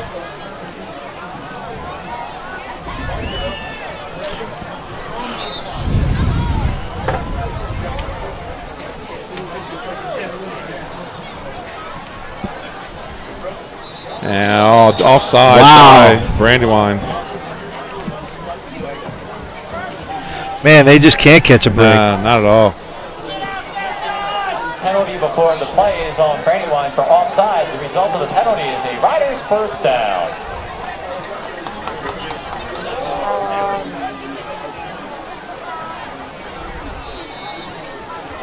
Yeah, that field goal is important too. Right. Because you go up 8. If they score and get it, if you give up a score, you still keep the running clock. Right. So 1st and 10, new set of downs for the Riders. But I have a sneaky feeling that they're going to punch it in here shortly. Right, you keep giving them that many chances. Yeah. And that's going to be a handoff to number 36, Rogers. And he takes it down inside the 10-yard line to the 8. Gain of 4 on the play, brings up a 2nd and 6. Brings up 2nd down and 6.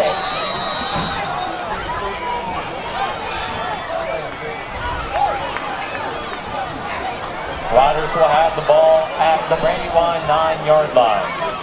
Oh my, watching the other game. Dover with a halfback pass. They're up 34-0 on Polytech.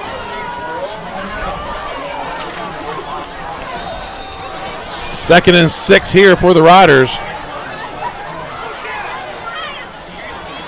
And it's going to be off the number 11, Jordan Allen on the sweep. Cuts it up inside, down to about the 5-6 yard line. Call it the 5. That's going to bring up a 3rd and 2 for Caesar Rodney. Jordan Allen on the gain for the Riders. Pickup of about 3 brings up 3rd down and 3 for the Riders. 3rd quarter score, Dover 35, Polytech 0. And they start the running clock. So they'll go to the running clock. A lot of running clocks today. Absolutely. The handoff to number 27. He fumbled the ball into the end zone. They're going to say he was down. CR did recover it in the end zone. Wow. That's going to be a first down. Ball looks to be at the 1 yard line. Result of the play is a Riders first down. And you're going to use up most of the 3rd quarter here on this drive.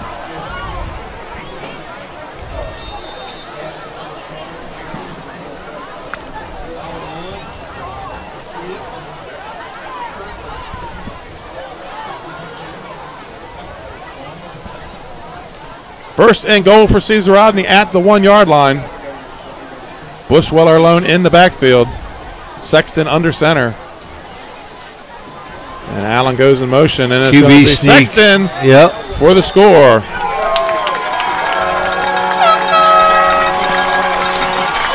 And touchdown, 9 minutes. Riders go up 46-0. 9-minute drive.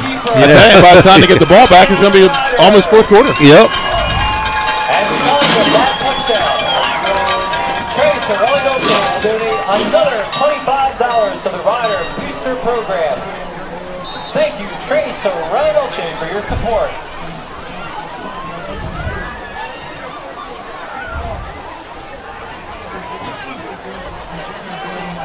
Whoa. Oh. Nice snap. Oh. So it's going to be no good on the extra point. Snap was high. Couldn't get it back down. And the Riders fail on the conversion. So under 2 minutes to play here. The Riders lead 46-0. They get to World Transmissions, your transmission specialist in Dover for over 29 years. But they are so much more than just transmissions. They are your full-service shop for oil changes, brake work, tire work, engines, and more. They offer a free... Folks, we're going to take a quick timeout. We'll be right back with more third quarter action. Your score, Caesar Rodney 46, Brandywine 0. 35. World Transmissions, so much more than just transmissions. No. Hooters of Newark is located at 136 Astro Shopping Center, Newark, Delaware. Come in day or night to watch your favorite teams and sports on our many TVs. It's a great, fun-filled environment that is kid-friendly. Our craveable food menu has all the appetizers, burgers, salads, tacos, seafood, you name it, as well as our world-famous Hooters wings, which are the official wings of 302sports.com.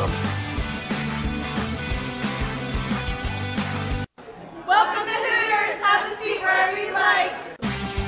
Hooters of Newark is located at 136 Astro Shopping Center, Newark, Delaware. Come in day or night to watch your favorite teams and sports on our many TVs. It's a great, fun-filled environment that is kid-friendly. Our craveable food menu has all the appetizers, burgers, salads, tacos, seafood, you name it, as well as our world-famous Hooters wings, which are the official wings of 302sports.com. Welcome to Hooters. Have a seat wherever you like. Hooters of Newark is located at 136 Astro Shopping Center, Newark, Delaware. Come in day or night to watch your favorite teams and sports on our many TVs. It's a great, fun-filled environment that is kid-friendly. Our craveable food menu has all the appetizers, burgers, salads, tacos, seafood, you name it, as well as our world-famous Hooters wings, which are the official wings of 302sports.com. Welcome to Hooters. Have a seat wherever you like. Hooters of Newark is located at 136 Astro Shopping Center, Newark, Delaware. Come in day or night to watch your favorite teams and sports on our many TVs. It's a great, fun-filled...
And welcome back to Camden, folks. On for the after the Brandywine timeout. They'll come on for the extra point.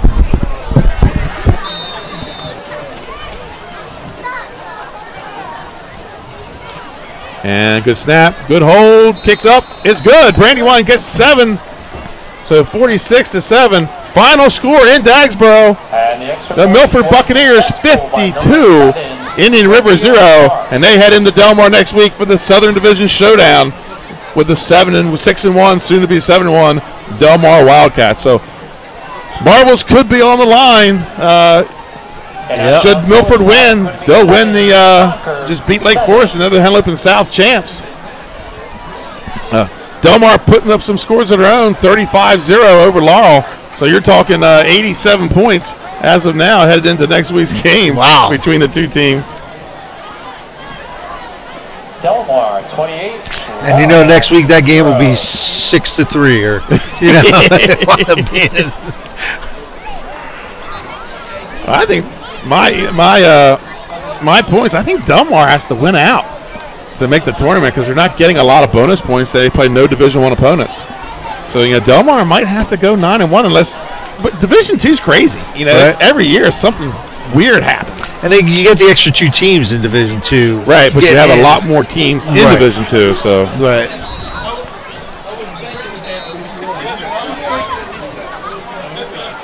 I think they should do that with Division I, to be honest with you. Well, I've had this conversation before.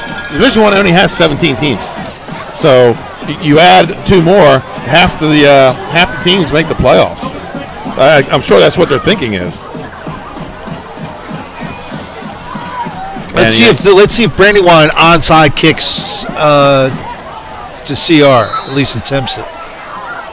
On the kick, 52 or 53, Christopher Lloyd. There it is.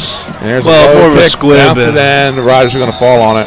They'll take over 1st and 10 at their own 33-yard line. And at Brandywine, I don't think they'll get the ball back here. No. I think it's, this is what CR is built for. Right. At their own 33-yard line. So you'll see the Riders come out, a little double wing T action. And just run a little trap, a little sweep, and keep the clock moving. And, with a running clock, you 1 first down, maybe 2. That's all you really need. And that's a handoff to 36, Rogers. And he's going to be gain of about 4 on the play. Yeah.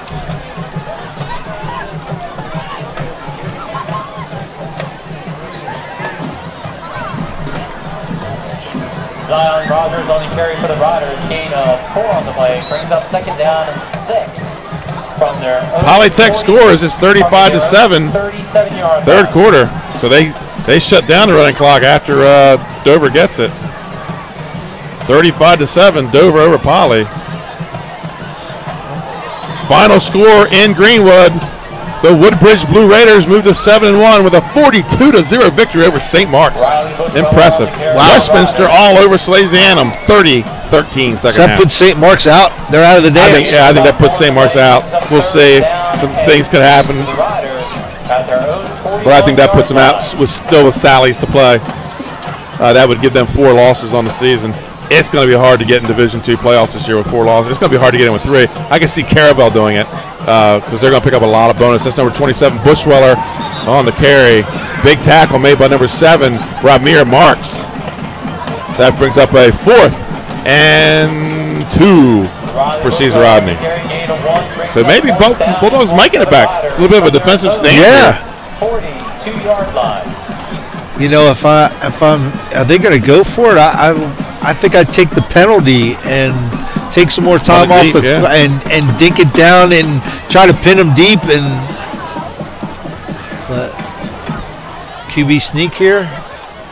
Oh no, they're going to run that. And it's going to be a sweep with Rogers. He got it. I think he got it. I think they're going to call him out.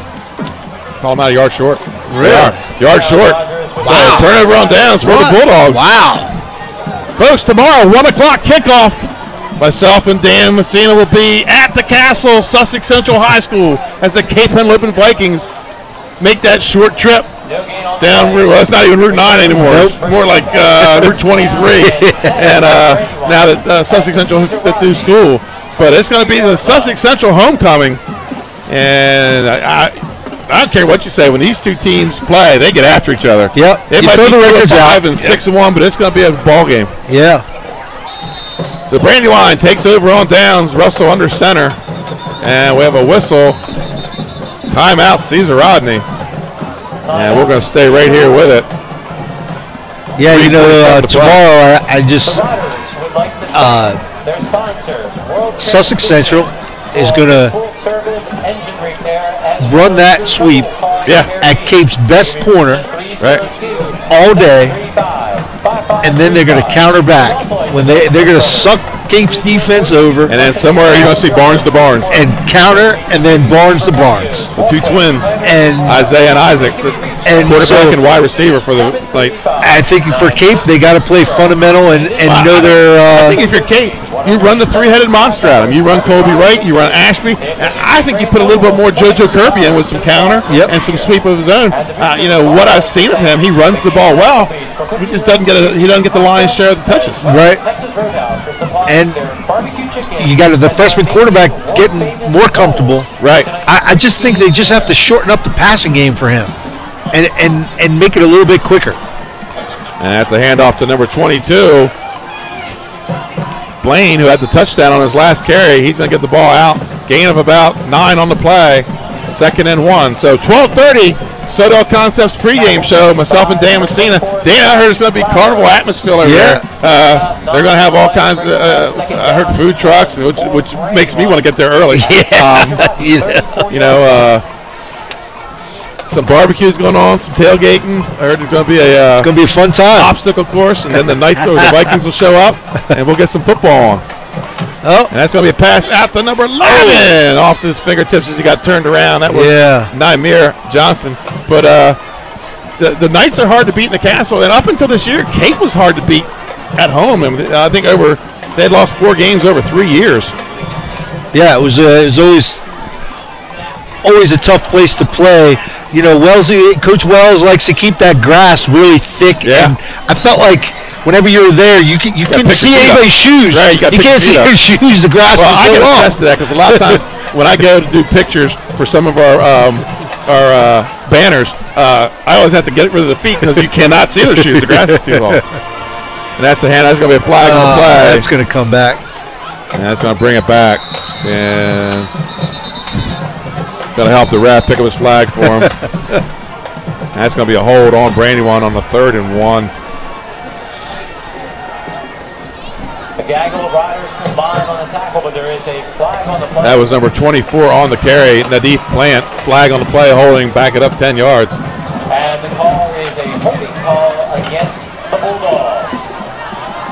Well, with 2 minutes to go, and like I said, we're not going to see any more varsity action. Dan, I think we're probably in agreement. Yep.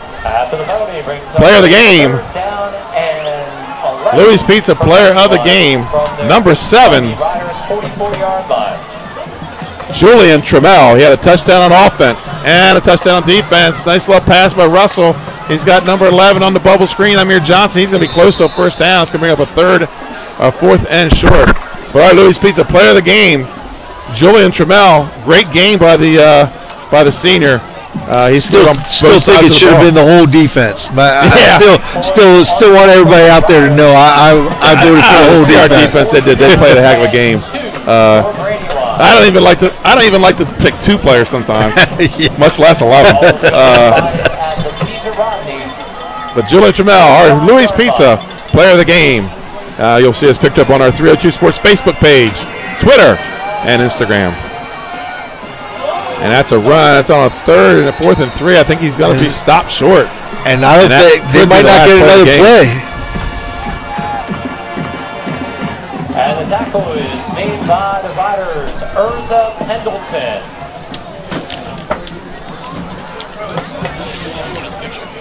Yeah, just waist up. So I think the Riders are going to let the clock run out.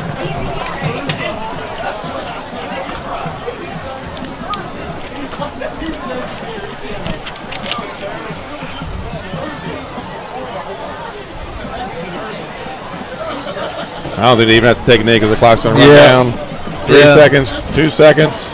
And that's the ball game here in Camden, folks. Your Caesar Rodney Riders. 46. Brandywine 0. Folks, we'll take a quick commercial timeout. We'll be right back with the Citadel Concepts post-game show.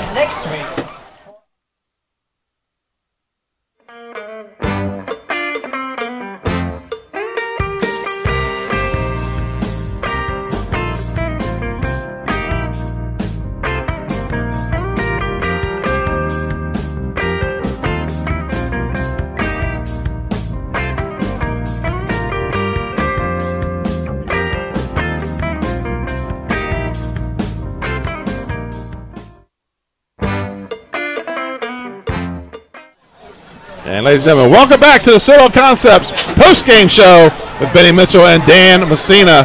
And Dan, Caesar Rodney Riders, I picked them to win. I picked them to win by a pair of touchdowns. You thought they could be in trouble if they didn't get it rolling. I did. What did they do? They come out and prove both of us wrong. 40-6. Absolutely. 46-7. Caesar Rodney, big win heading into Sussex Central next week. Oh, definitely, definitely. You know, they came out. The defense just playing lights out, and this time of year, this is what you want your defense doing at this time of the year, playing lights out. And talk a little bit about this Julian Trammell, the running back and defensive back, his fourth pick of the season, his second pick six, and he scores on both sides of the ball early. We didn't get to see any action in the second half as they were running clock on the kickoff to start the second half. Talk about the performance that kid had tonight. I mean, he was all over the place. He you know, great job. He was part of the picking up the fumble that scored. He was, you know, probably one of the guys that touched the. So many guys touched that ball before it got picked up. As you said, game ball to the Caesar Rodney defense. Yes. Especially a couple players I want to talk about on that defense. Number 79, Jeremiah Brown. He had a big game in the quarterback space all night long. And again, Jackson Raw. Jackson Raw could have very well been player of the game again, except for the fact Trammell finds the end zone twice. Yep, absolutely, absolutely. You know, because when the quarterback at the beginning of the game, when the quarterback lost the ball and tried to pick it up, he blocked him. Right. He was the only person from Brandywine who could have got the ball and was, you know, set up that score by himself. He gets the assist. So, okay, folks, that's it from Caesar Rodney High School for Trey Mitchell on the camera.